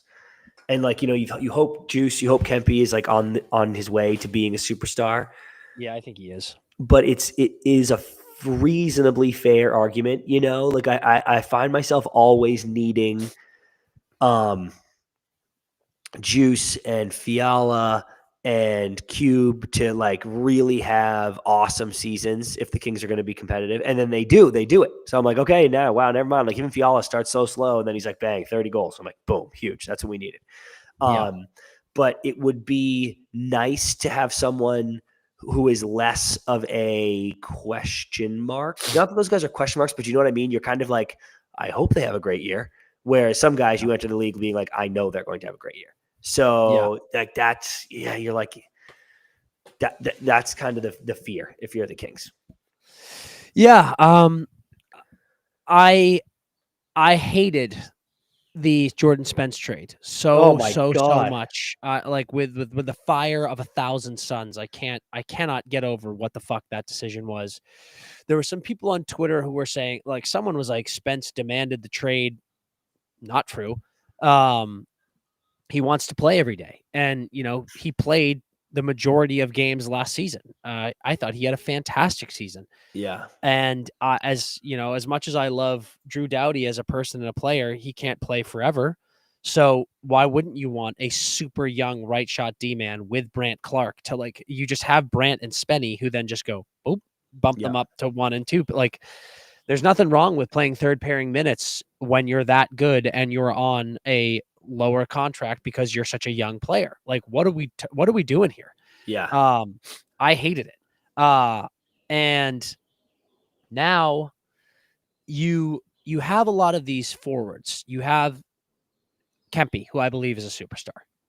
You have Fiala, who at his best is an all-star. And you still have Kopi. I think you have QB, who is a stud. Like when QB's going, he's a stud. And I think he found his footing. And let's hope he gets a full season of that. Lath started so hot, but cooled down, finished the season with 19 goals. You want 30 goals from him. Uh-huh. This is a team, and you got Akil Thomas. Like, Killer has a ton of potential. Lee has a ton of potential. But this is a team who for a long time had like the best prospects in the game. Like everyone was like the Kings, went through a little bit of a struggle period after their last cup, but they've stockpiled picks and elite players, and now we're going to see them pop off. But then we saw a lot of these guys get traded.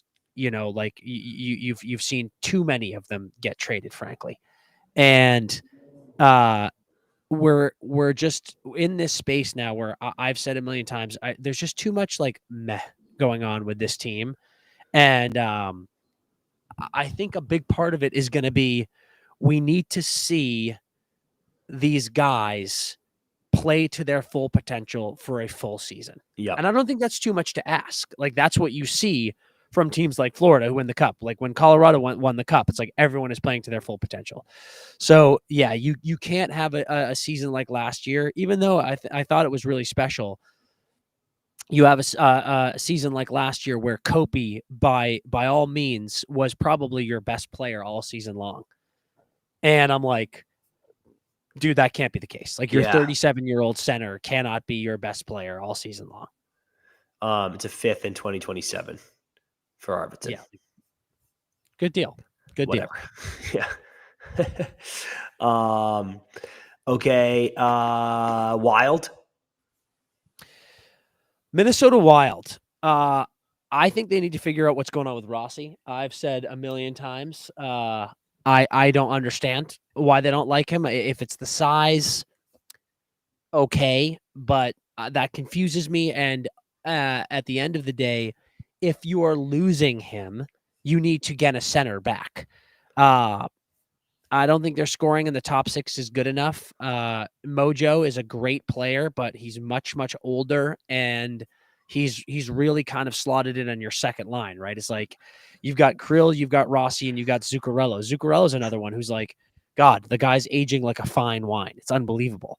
Then you've got Mojo, Eriksson Ek, and Boldy.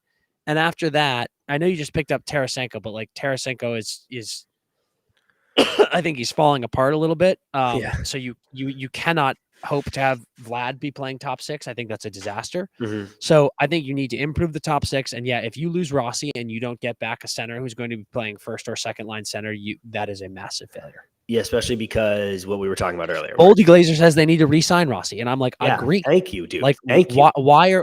Why are we giving up on Rossi because of it? Make Eriksson Ek your first line center. He's amazing. It's crazy, dude. Like he's just, you need, everyone wants a Rossi. I don't understand this at all. Okay. Yeah. I like that. Habs. Habs for me, I hate this because we keep talking about it. I think they need a center as well. After Suzuki, I think there's a huge drop off. Doc is what you'd want it to be. So like maybe he can come back and maybe he can stay healthy and have a big bounce. I think they need a dog on D. Well, I look at Gavrikov again. Gavrikov's going to New York by what we believe, but like I think they need a dog. As in like someone like mean and defensive minded. Yeah, like a very good because obviously you have Lane, you have Dobson now. They are insanely offensive. I think Matheson is really offensive. So like I think you need a top 4 like defenseman. Yeah, it's tough though because I'm like now you'd have I guess he doesn't have to be a star is what you're saying, and I get that. Yeah, because I was gonna say then you're so loaded on D. But yeah, that would be big. But they're in good shape, man. Like I'm happy with the moves that they're making so far. Yeah, I mean, I'm thrilled with them. I'm just saying, like, what next? Yeah. Preds, as we and chat. If you're just joining us, we're kind of buzzing through every team here, talking about what they need as we react to things that are going on right now. We just saw Victor Arvidsson traded to the Boston Bruins. We saw Jake Allen finalize his extension with the Devils. We're talking about the Preds right now. I think that this team is the biggest flip-flop I've done in my career. The Preds. Yeah. I know. Like, I'm with you, dude. I bought into the process so much last year. Dude, I was drinking all the Kool-Aid last year. I thought that this team was winning the division. I thought they were going to the cup, and then they just missed the playoffs, and now they look like a retirement home. Bringing in Holla, I have no idea what that move is. Yeah, I know, dude, and like even the Hager trade, I'm like, I don't know, dude. Like, I don't know what we're doing here. And if it doesn't, there was a stretch at the end of last season where it started to kind of go. They kind of put Stammer and Marshand on a line, and it was like, all right, like, yeah, now we're kind of buzzing.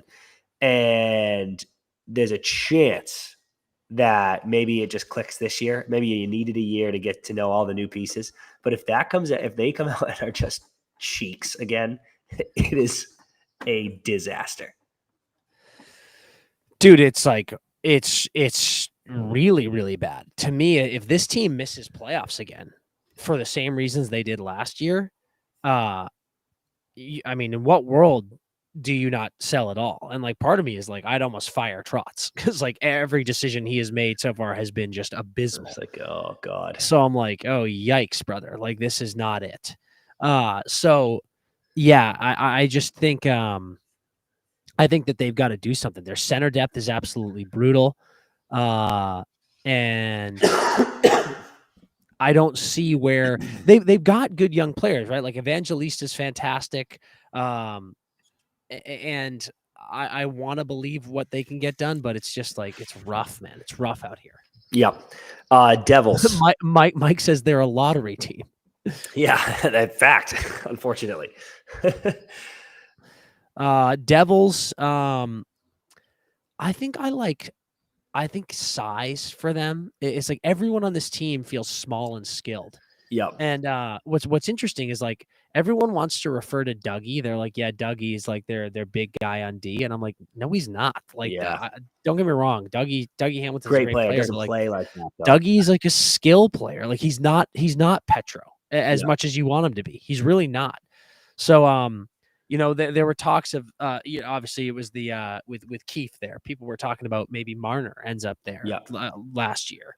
And I was like, Marner's not what they need. Like they've got all of these like small, scrawny, skilled forwards. Like I need some bruisers on this team. Yep. Okay. You know, honestly, Mikael Granlund is an interesting one to me. Like, true. Granny to the Devils small is a guy. Though, right? Oh well, Granny's like 5'11", but he's built like a brick shithouse. Yeah, like, he's got a little junkyard dog in him too. Yeah, like I don't think Granny is small at all. I think he is a bit of a bruiser. I would like that a lot. They need Quinn Hughes, and they'll get him.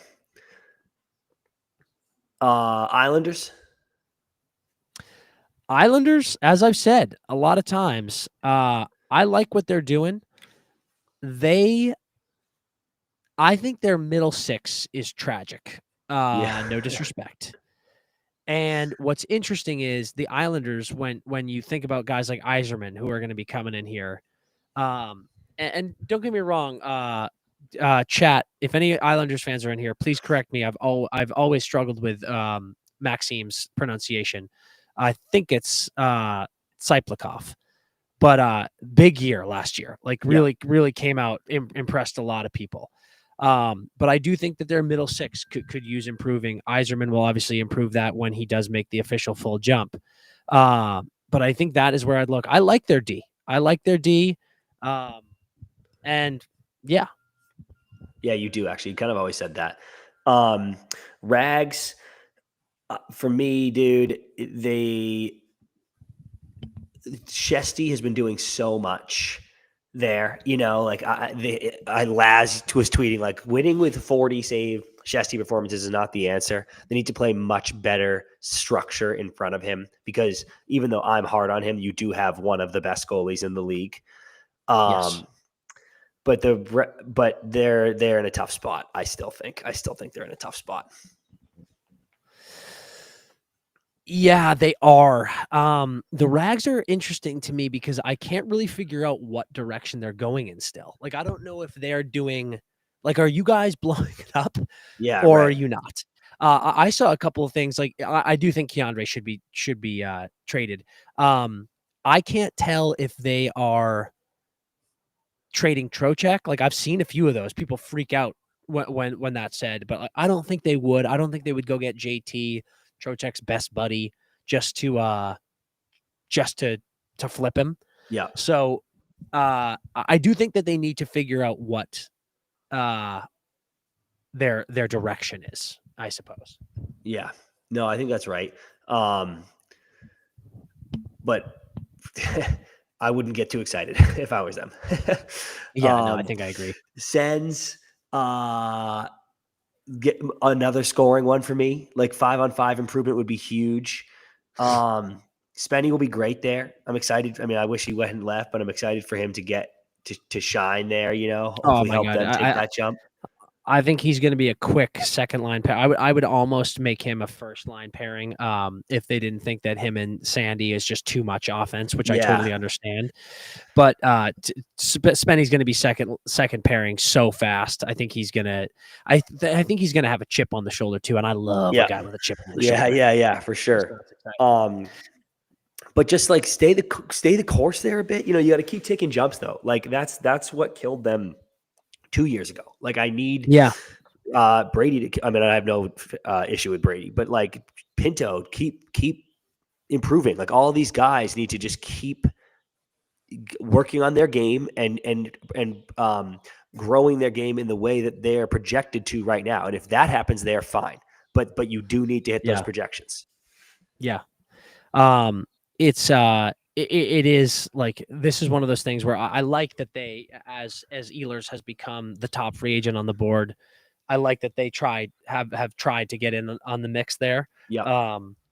Because they identify it's like, yeah, we do need to score more goals. Yeah. So look for guys like that. And but you're right, stay the course. Like, what they achieved last year was fantastic. Feel pretty good. Moving on to the Flyers.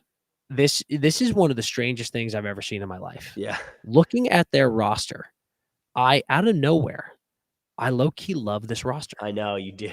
Like, I just think, like, you got Michkov, you've got Konechny, you've got Bobby Brink, you've got Cates, you've got Tippett, you've got Zegras now, Catesy, Couturier, like Forrester. I kind of dig this roster, and their D is also low-key stronger than people think. And I'm like, all right, is Philly kind of doing something here? Are they clawing up out of this hole more than people think? I'm into it. So I think the Flyers need a goalie. I liked what they tried to kind of, like, they went out and got the Russian Bear. But I think that they need something. And here's maybe a sensitive goalie subject. room was insane last year. Goalie room was insane. Here's a sensitive subject. If Carter Hart is reinstated, do you bring this guy back? Dude, I would 1,000%. I'm not sure he wants to come back.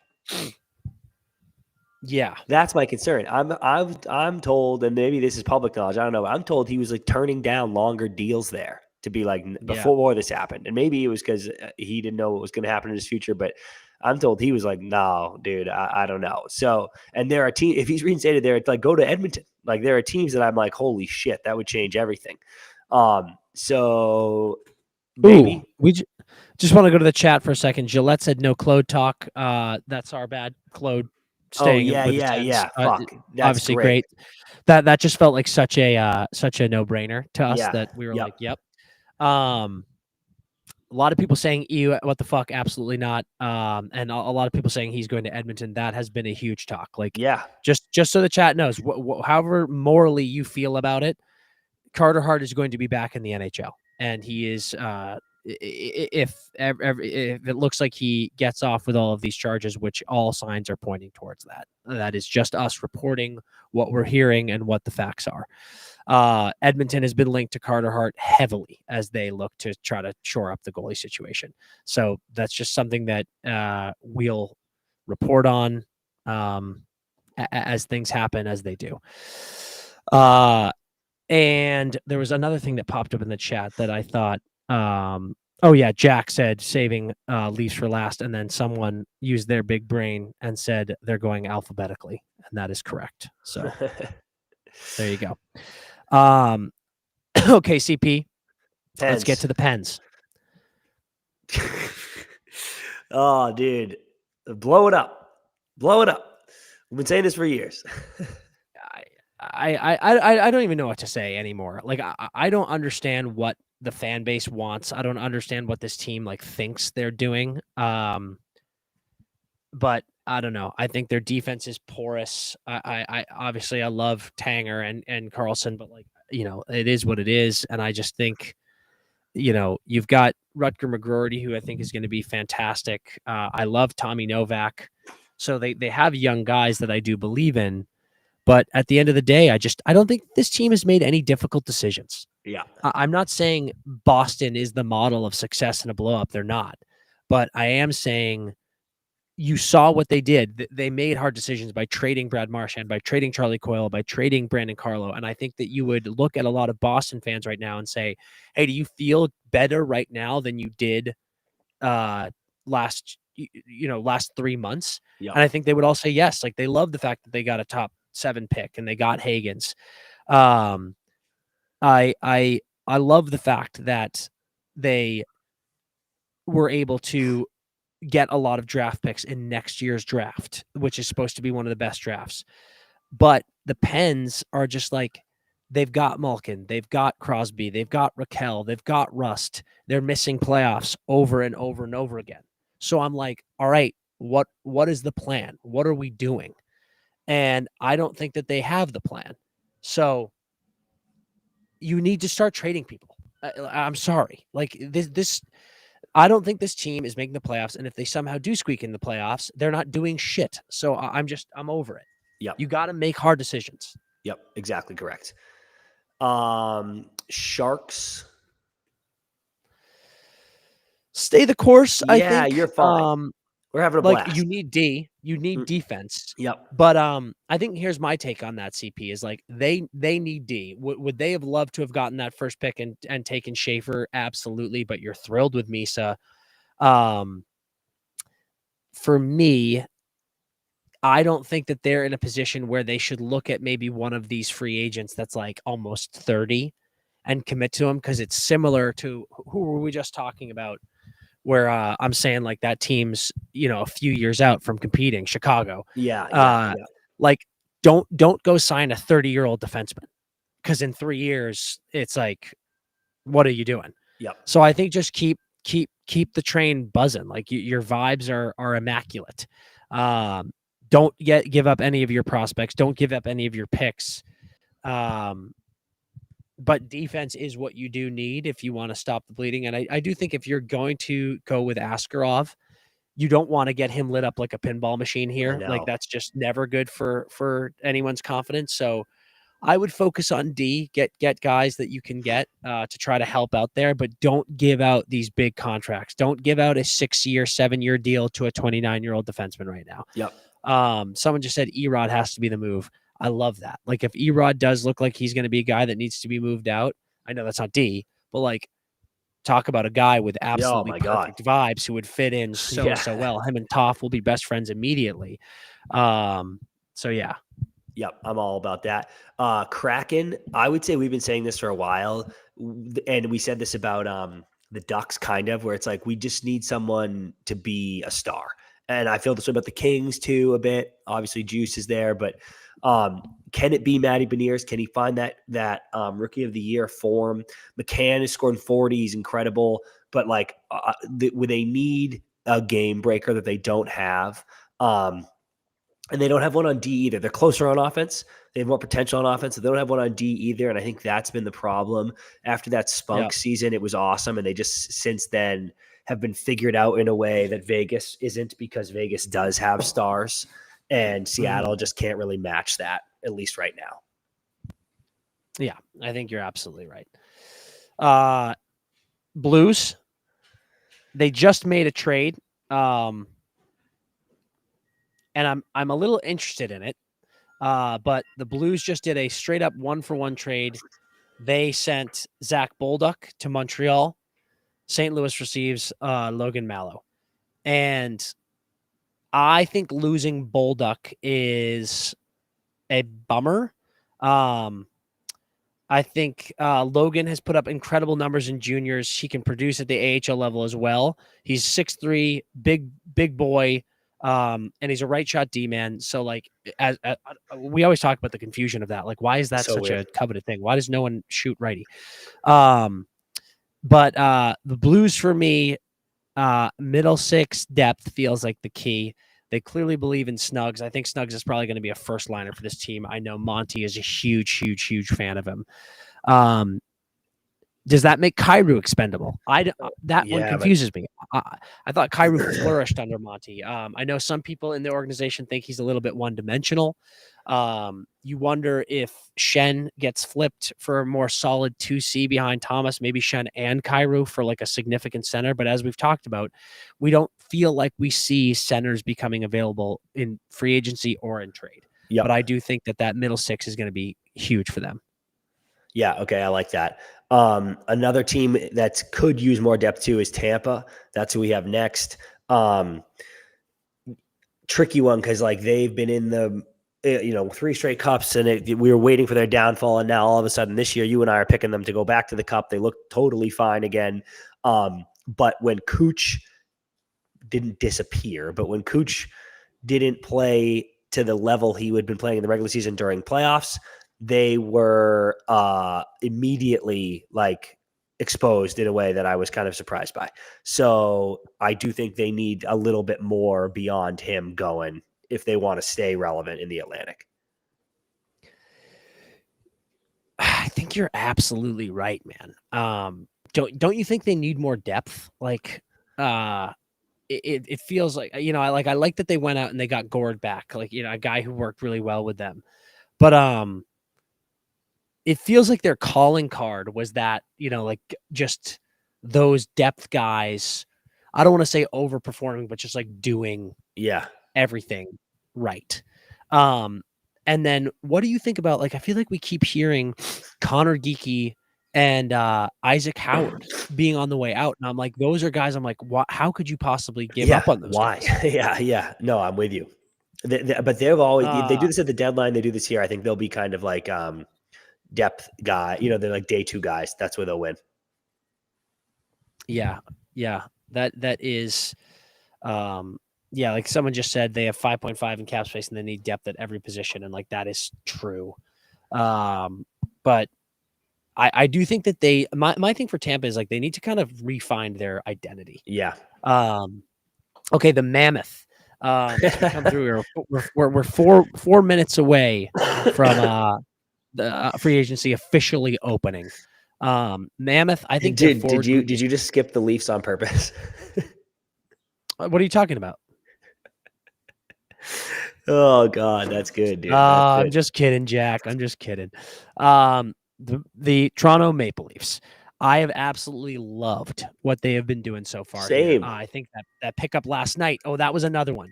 Matthias Michelli picked up in a trade. I think that is fantastic. I think they're making all the right moves. These contracts have been fantastic. I think man, I'm going to say it. I think defense has been this thing that they've like flirted with improving for so long. They consistently go out and they get too old of guys. I didn't like the OEL pickup as much as I love the player. I didn't like the Tanev pickup as much as I love the player. I just think that they were huge contracts for older guys who you can't rely on to be your big guy. And I will say it. I've said it before. I'm going to say it again. Morgan Rielly is not a number 1. Yeah. He's not. He is a great player, but he is not a number 1, and he's been treated like a number 1 by that this whole time. Yep, for the last 5-6 years, and he's just not. He's not that. But I love Carlo. Now. He is. I love Carlo. Carlo is a fantastic pickup. Of like, he's going to be a shutdown D man in your top 4. I like that a lot. But I think you have a lot of money invested. Like, let me look at this really quickly. It's nothing crazy, but it's more significant than I think people think. If you look at their back end, Morgan Rielly is making 7.5 until 2030. Jake McCabe, who is 31. Jake McCabe, 31, is making 4.5 until 2030. Chris Tanev, who is 35, is making 4.5 until 2030.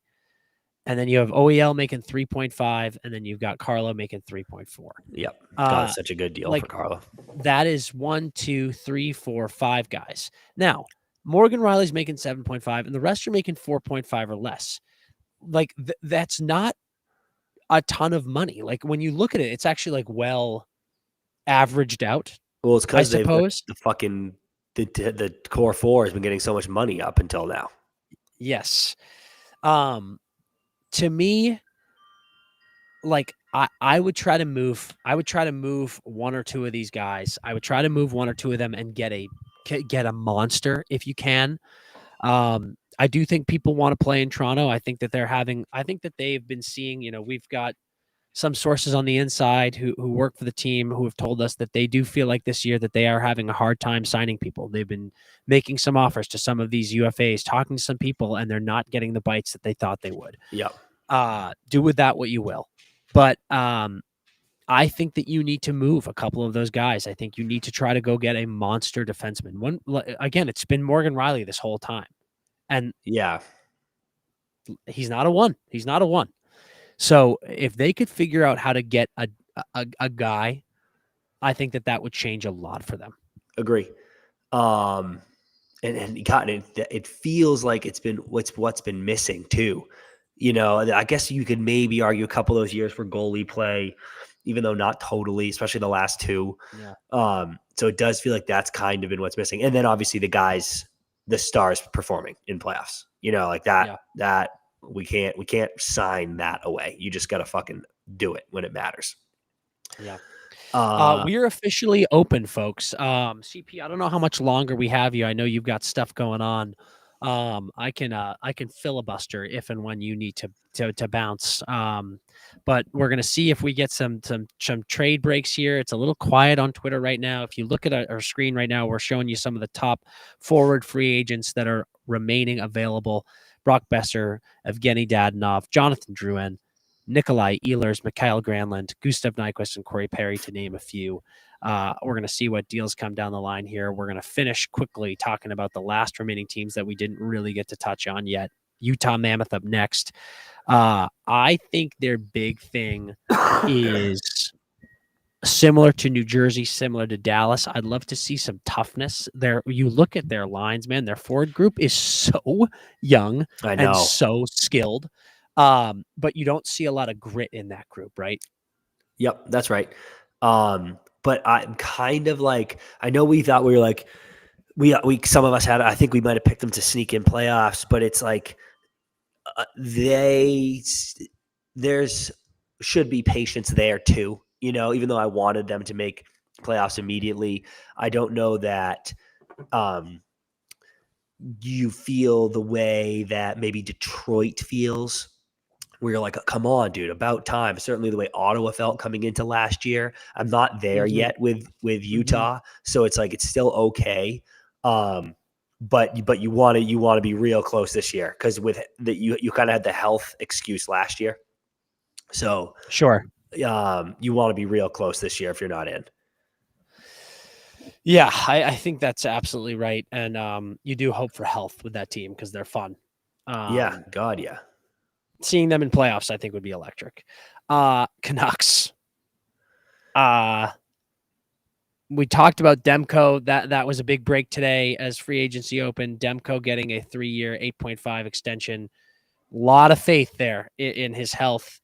We hear this a lot. I think middle six for the Canucks is interesting. Center depth is interesting. You got Phil Hedl kind of slotted in at their 2C right now, who Rangers fans will be the first to tell you, good Lord, everyone has believed in him from day one, but the poor guy has just had such bad luck with concussion history stuff, so many different injuries he's been battling. I don't think you can be confident in that. So do you see any issues with the Canucks? Yeah, I see a ton, dude. And they Demco, you hope is okay. JT Miller's gone. Besser's going to be gone. Quinn's going to be gone. I don't know. I don't feel good at all about the Canucks. Dude, all of a sudden, it's like we looked at a couple years ago, we looked at all that insane talent, offensive talent on that team. And now, their first line is DeBrusk, EP, and Jonathan Lekkerimäki. And then your second line is Evander Kane, Phil Hedl, and Connor Garland. It's like and listen, I love a lot of their bottom six guys like Hoglander, Bluger, O'Connor, Sherwood, Dakota Joshua. Like, they got a lot of gritty dudes there, but all of that offensive firepower is just like gone. Like Yeah. where is their scoring coming from? And you wonder if this team starts the first half of the season just brutal, do we see that Quinn Hughes trade happen sooner than later? Yep. I think so. Yep. I think we do. But Vegas got Marner. Mitch Marner. Yep. You got him. That was it. It was like we said. Everything pointed towards they did everything that they needed to, everything that they could to make sure they got Mitch Marner, and they did it. Yep. You lose Roy in the deal, you lose Haig, not in that deal, but and now Petro's out. They need to get a defenseman. Yes. I don't know what their let me take a quick look at what their cap space is looking right now, but I'm pretty sure they're over the cap. Currently they have minus 6.8 mil in cap space. So something's got to happen here. Got to figure it out. Because they got Marner at 12 mil, Jack at 10, Stone at 9.5, Hurdle at 6.7, William Karlsson at 5.9. William Karlsson feels like a guy Wild Bill must be getting dealt here because Mitch Marner feels like he just took that job. I think they really like Barbie. And that might not be it. We might see more than that. But you're going to have Petro's 8.8 put on LTIR. That's going to make a big difference with that over 6.8 mil. But you got to do a little bit more. And like we mentioned earlier, we're going to tease that again. It does feel like Rasmus Andersson to Vegas is very much on the table. I think that is a place where Andersson sees his future. And holy shit, brother, if Vegas can pull another classic Golden Knights move and get him and sign him, extend him, man, are people going to be mad? Yep, that would be awesome. Caps. I love how much you love Vegas. Like you love sick. the chaos of Vegas. Oh, it's so great, dude. It's great for the league. Great for the league. Yeah. Caps. I think they need to get bigger on D. Their middle six, 3C. I kind of like him. I think if Leonard breaks out, I think he was a little slow to get going. But flashed. Yeah, and also like I don't need any prove it really from Ryan Leonard. I think the kid is. I think he's unbelievable. But for me, I'd like to see them get a little bit tougher and bigger on D. Help out Logan. I think that's something we saw against the Canes is like LT was just doing everything to keep that team in it, and it felt like they couldn't keep people out from front of the net. So that would be a big thing for me. And a little bit faster, maybe. I know the Canes are a fast team, but it would just look like it was every shift the Caps were bent over, like just having a hard time keeping up with the Canes, and it probably would have been even worse against Florida. So I would look there too. Yeah, I think so. But it's interesting. Like I almost feel like last year was a bit of a letdown. Yeah, is that crazy for the Caps? Like how good they were, then the way they fizzled out in playoffs. The way they lost. The way they lost. It was a bit of a letdown. So I think next year they shouldn't go into it like playing with house money. Like I think that they should try to make a push. People got high on them though. Like I had Canes in that. I think I might have said 7, but I was like, the Canes are going to win the series. And everybody overreacts in that first round. They were like, oh my God, the Caps at 5, Caps at 6. And I was like, that's wrong. So we'll see. Cause I thought they overperformed in the regular season. Yeah. You do think that. Okay. And finishing it off with our team rundown, Winnipeg Jets. Ehlers is gone. I don't think Ehlers is not re-signing with that team, so they need to replace that. He's a scoring winger, fast, skilled, really elite player, great on the power play. That's something that they're going to have to address. They're obviously a great team. They feel like that they should have done better. Here's one for you. According to some of our sources, there is early chatter that Kyle Connor is unsure about extending with the Winnipeg Jets. Just according to our sources. Now, that doesn't say, that's not to say that he is saying he will not resign. It's saying that he is, according to sources, unsure about extending with that team. That is a huge deal. Because if you lose Ehlers and you don't place him, and then Connor is like, hey, man, I don't think I want to extend here, you absolutely have to trade him. Yeah. You absolutely have to trade him at the deadline. That cannot be a situation where you lose this player. So that is something to be very, very cautious of. Agree big time. Oh, that would have been crazy. What would have been crazy? Someone in the chat said Corey Perry to Carolina. And I was like, holy shit, but that's not true. Colin Blackwell stays in Dallas. Interesting. Okay. Dan, I need to go pack up a bed frame. Do you want to stay on for a little bit? I think I will. I think I'll hang with the chat. Come back. Yeah. Okay. Hey, I think I hit leave. Like, is that what I do? And then Wags can just let me back in? Yeah, I think so. I think you bounce. I'll hang. I don't even know how to do that, dude. Chat. Chat. I'm gonna hang with you. You go, Kate. Take care of that CP and see if you can come back. Okay, I'll be back. Chat. I'm gonna hang here for a second. We are getting reports here that Brock Besser, big target right now. A team that has emerged as someone who's going for him heavily is going to be the Edmonton Oilers. They're going to make a push, but Besser is one of these guys that we're trying to see here what the market value is going to be for guys like Besser and Nikolai Ehlers. I think Ehlers, Besser, Granlund are going to be the top 3 scoring free agents available now. And what's crazy about Marshand getting off the board, what's crazy about Marner, obviously, coming off the board, a lot of these guys re-signing yesterday, staying with their teams. Bennett was a huge one. Others are, the huge ones. Those guys bouncing early, signing with their teams early, not really getting actually to day one of free agency. It makes the value for these guys remaining skyrocket. That is what's super interesting about being these remaining free agents who do test the market. So there's a world here where Ehlers, a guy that we feel is already figured out, all of a sudden at the end, we can see teams come in and make way higher offers. So we were kind of projecting things like 8.5 to 9 would be the number for guys like this. We might see it go up to 10 now. As I said, we are hearing that Brock Besser to the Edmonton Oilers is very, very possible. That would be a significant scoring pickup, but can they afford him is the big question.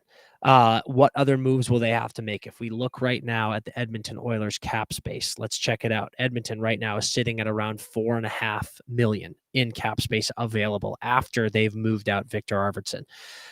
That is not going to be enough to get a guy like Brock Besser. Brock Besser is going to get $9.5 to $10 million, frankly, on the open market. 8.5 would be the absolute lowest I could see for a guy like Besser. So that will be something that we need to watch and how they make it happen. But it's going to take some crafty work. Now, Ehlers is going to be in that same range, but it then comes down to, are these guys looking for money? Are they looking for cups? That's the other big one, right? I think the teams that are circling these guys, that is the places that we think that they're going to end up most likely, are all contenders. And frankly, that's what you love to see. I want to see these guys chasing cups, man. I want to see these guys chasing cups. Just Shelf, we see you saying that you want Boston to go for Brock. They don't have 12 mil. Boston is looking at something, I think, like 8.8 now after they got Arvidsson. So that's not going to be enough for Brock Besser if he's sniffing around that 10 million mark. They got 8.7, just shy of 8.7 in cap space after adding Victor Arvidsson's $4 million to their hit. So just Chef. Yeah, 12 is not the right number. They're looking at 8.7, 8.8.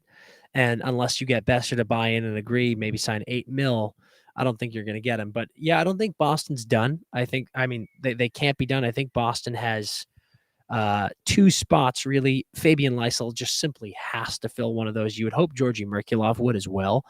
But they could make a move here. I'm not sure I see it. I could see a guy like Granny being more of a fit in Boston. He could be signing at something like 7.5. But again, I imagine Granny's going to want 5-6 years. He's only 33 years old.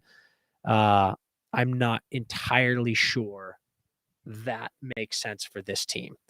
But yeah, we're going to keep an eye on it here, guys. As I sit with you here, chat, I'm going to look at you to chat with me here about what you guys are looking at, because we're staying live even without CP. Looks like we're getting one. Christian Dvorak is going to be finalizing a 1-year deal at $5.4 million with the Philadelphia Flyers. So Pierre LeBrun just tweeted that Dvorak is going to be heading to Philly. That is a big center. That was one of the few centers available. So we're getting Christian Dvorak going to the Flyers on a 1-year deal. We talked about maybe their center depth being something that they could work on. Boom, there you go. That's probably a 3C right there for Philly. That's a big get. That is a big get. Chat, add me. Matt just said, did I find a home yet? No, I'm chilling in Sweden right now. Look at it. You can see the reflection in the window. It's absolutely beautiful out here. I'm living my best life. So we're chilling. But yeah, chat, if you just joined, talking about it again, Christian Dvorak going to Philly. That's a big one. Let's get that up on the Twitter. Hold on, chat.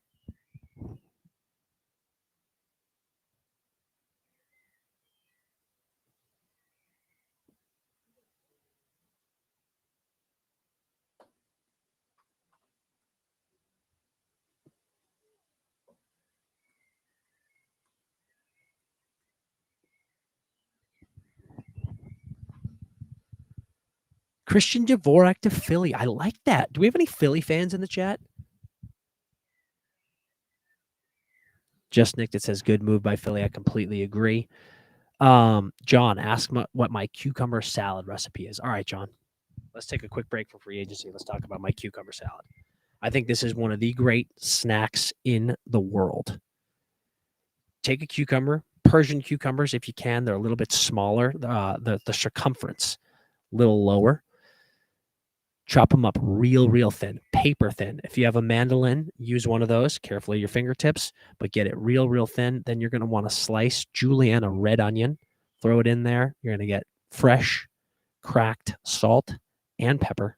Then you're going to get a little bit of olive oil, a little bit of balsamic vinegar. You're going to shake that up real nice. Then you're going to let it sit in the fridge, let it really get nice and cold, and let all of those oils, the vinegars, completely soak into the cucumber and the onion. Then you're going to eat that whole thing. You're going to do a whole cucumber as thin as possible. Best snack ever. Fills you up. Really low in calories. Just absolutely delicious. Fantastic in the summer. Fantastic. Hayden, you want Boston to go for Ehlers. I'm telling you again, I think Boston is a team that's making a push for Ehlers. We've said where he's going. We're confident in it. But that is a good option, and I know Ehlers would consider that. It's a good spot for him. It's a good place. I think he'd fit really well with those players. He's Sage. I am bougie. I think he'd be great there. It's a matter of money. I think Ehlers is looking at an 8.5 or higher contract, especially with teams scrambling right now. I don't think Boston has that.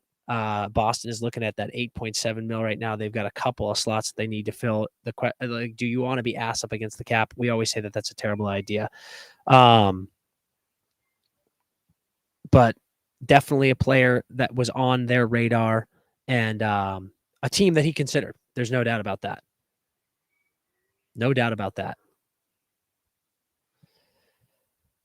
Parker Kelly getting a 4-year extension in Colorado. Another bit of breaking news. Here we go, folks. It's open. Free agency is open. So we're getting it right now. We just said, chat, if you're just joining, Christian Dvorak signs a 1-year deal. Let's see what else is going on.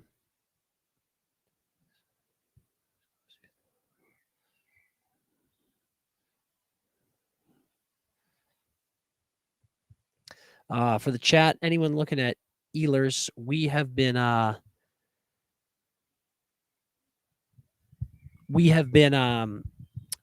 been told by our sources that Ehlers is probably going to make his announcement tomorrow on Wednesday.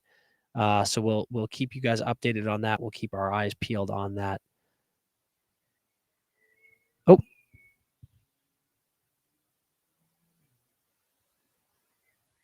Maybe not. Maybe not, chat. Maybe not.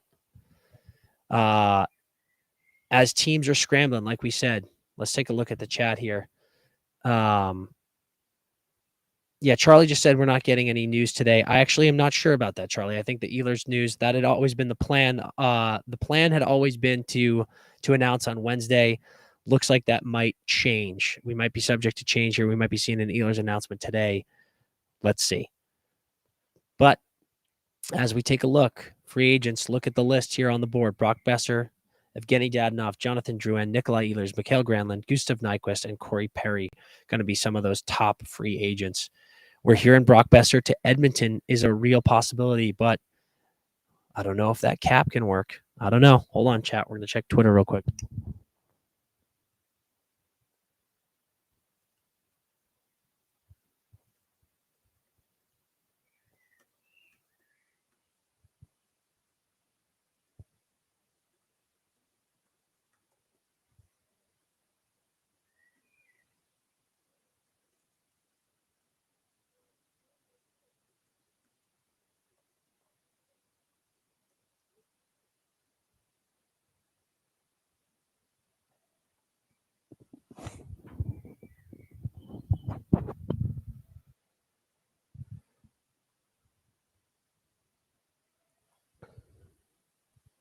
I don't think there's anything better than free agency, chat. I really don't. It's the time where everyone gets their hopes up. It's the time where everyone looks at how their teams can get better. It's beautiful.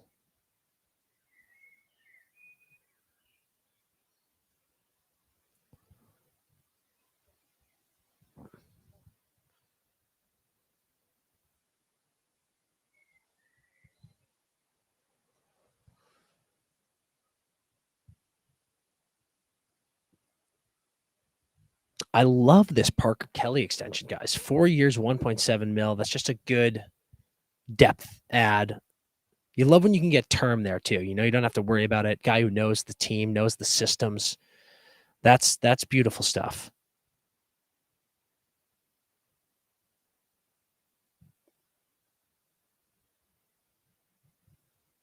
All right, chat. We're gonna field some questions. Let's talk about what's going on right now in free agency, what people are keeping their eyes on. Spencer says, what happened to the dude who used to sit on your head? What the hell? Oh, are you talking about CP? If that is a pod reference, Spencer, that is just phenomenal stuff. He's dealing with some stuff, guys. CP's not homeless like me. So he's packing up a U-Haul right now. Had to return that thing. But let's talk about this. Okay. A whirl. I think that's how we're pronouncing it. You're saying Bruins absolutely need a right-handed defenseman. Let's talk about bees for a second. Quick bees chat as we monitor Twitter here, as we monitor free agency with the doors open of free agency officially. I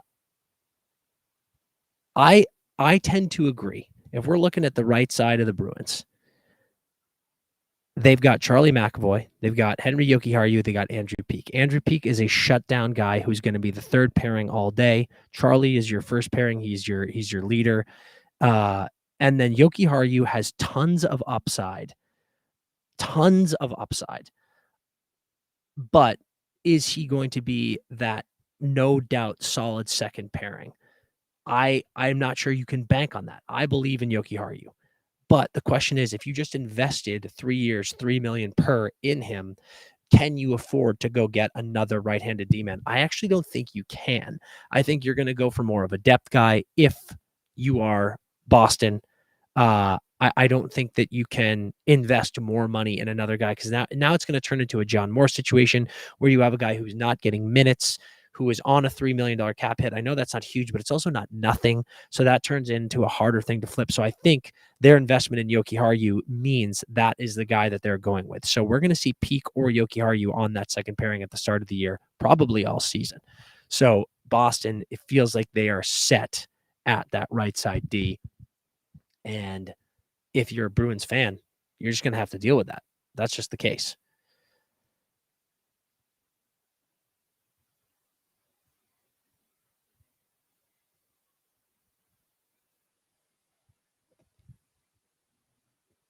Nate Schmidt. Nate Schmidt is due for a major raise. He was making like vet minimum last year, won his cup. You'll find you'll struggle to find better guys in the league. Just an unbelievable person. And yeah, he's due for a raise after his performance these playoffs with the Panthers, getting his Stanley Cup.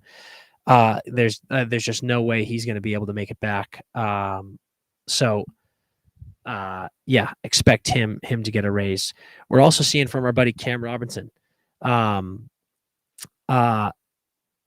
Blumel is expected to sign with Boston. He's a 25-year-old Czech winger, led the AHL in goals and tied for second in points last season with 39, 33, and 72 in 67 games. He's played 13 NHL games for Dallas with 2 goals. So Blumel is a guy who has not had a ton of NHL experience, 25 years old, but could be looking at a Pius Suter situation, a Andrei Kuzmenko situation, a guy who hadn't really gotten the chance to break out in the NHL. We also know that Boston loves their Czechs. They've got Zaka, they've got Pasta, guys who work really, really well together. Could be a perfect situation for him, but that is a classic, going to be a low cap hit depth add that you're hoping's working out. So look for Blumel to be signed by Boston as well. Low risk move. Exactly, Corey. Low risk move. Okay. Just Chef. They're set on the right. Ooh, Dmitry Skorlov. He's just going to cost too much. We talked about Orlov. Orlov's going to be one of those top free agents. I think Orlov is a guy that I could expect to see take lower money. We talked about Provorov. Obviously, he's about 4 years younger than Orlov. He got a small raise. Orlov is a guy that I see taking less. He's 33 years old. I'm looking at 4.5, maybe 5 range. I couldn't see more than a 1 or 2 year deal. He says that he's absolutely not going to the KHL. So the fact that that was even on the radar means I think term is going to be lower. Like I said, 1, maybe 2 years. But yeah, Orlov to me is low risk. But again, after you just invested $3 million per in Jokiharju, do you want to go get another guy making $3 or more million that's just going to stifle the play time of a guy like that? If you're paying a guy $3 million, you're expecting him to play every single day, and I think that that's what they have in Jokiharju. So I would be shocked to see Boston make another move at the right side, as much as they might need it. You have too much money invested in, Peak and Jokiharju. So again, I'll say it again. Like the bet is made in Boston. That is their D. It's going to be their D this season, as far as I'm concerned. I would be shocked to see anything happen. We're going to check the airwaves again, see what's going on here.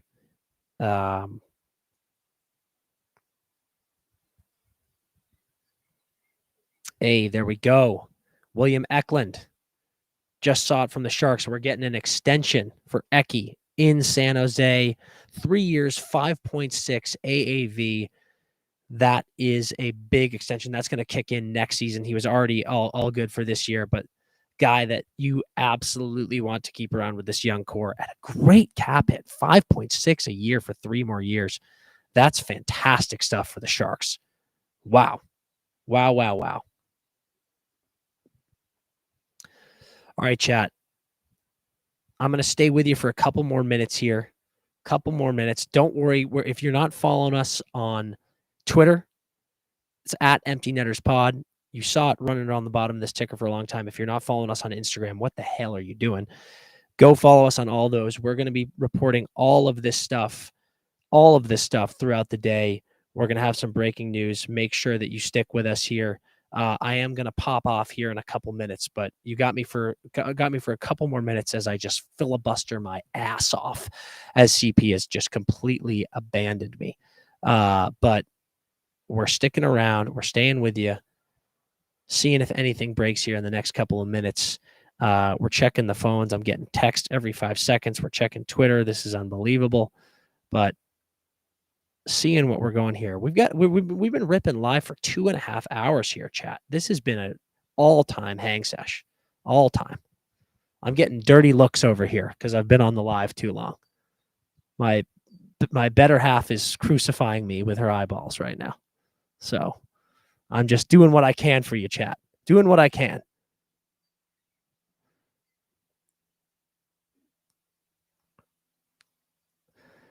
And all of a sudden, from the clouds, Brock Besser back to Vancouver out of nowhere.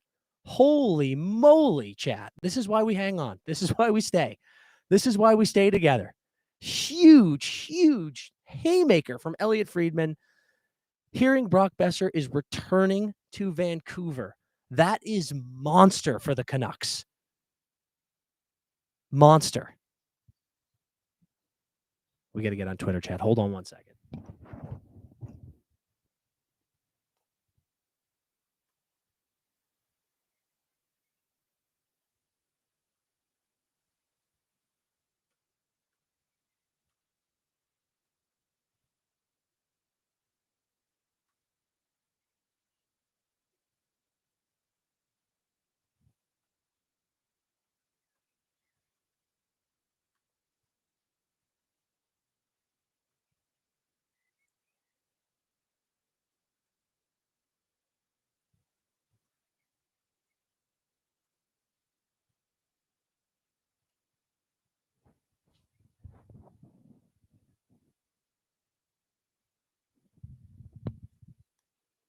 Love that the chat's getting to see me tweet live like that.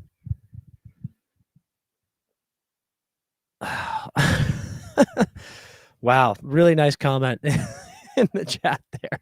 Really nice comment. Wow. That is as we wrap up here, chat, for me on the live. Again, follow us on Twitter, follow us on Instagram. We're going to be staying up on all of this stuff, but I got a life to go live. 7 years, 7.25 mil. Unbelievable deal. Unbelievable. Just getting a text from my boy DJ Bean. Shout out What Chaos. Cannot believe what we're seeing here. That is just a monster win for Vancouver. I can't even begin it. I can't even begin to process what a from the clouds deal that is. Can't even believe it. But 7.25. Wow.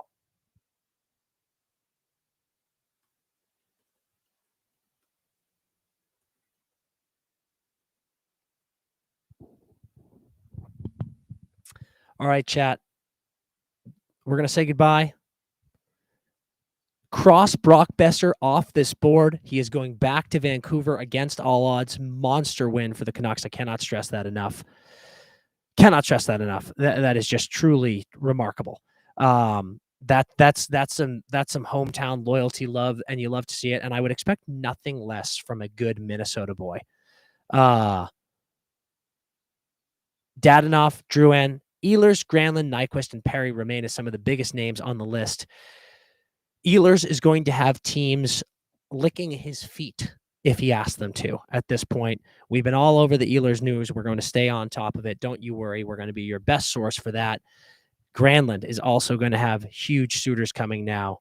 This is remarkable. Chat, that's going to be it for me on the live show.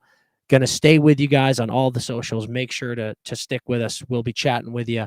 This has been a remarkable 2.5 hour shift from the gang here. Love you all. I will talk to you soon. We might have to come back on if anything crazy happens, but stick with us on the socials. Follow us. Subscribe to the YouTube right now if you are in this chat. If you're on Twitter watching us, please go to our YouTube, smash that subscribe button. All you need is an Instagram account, and you can do it. Beautiful, beautiful stuff. Talk to us. We're going to see you there. We will rip all of our episodes soon. I don't even know what I'm saying anymore, but love you guys.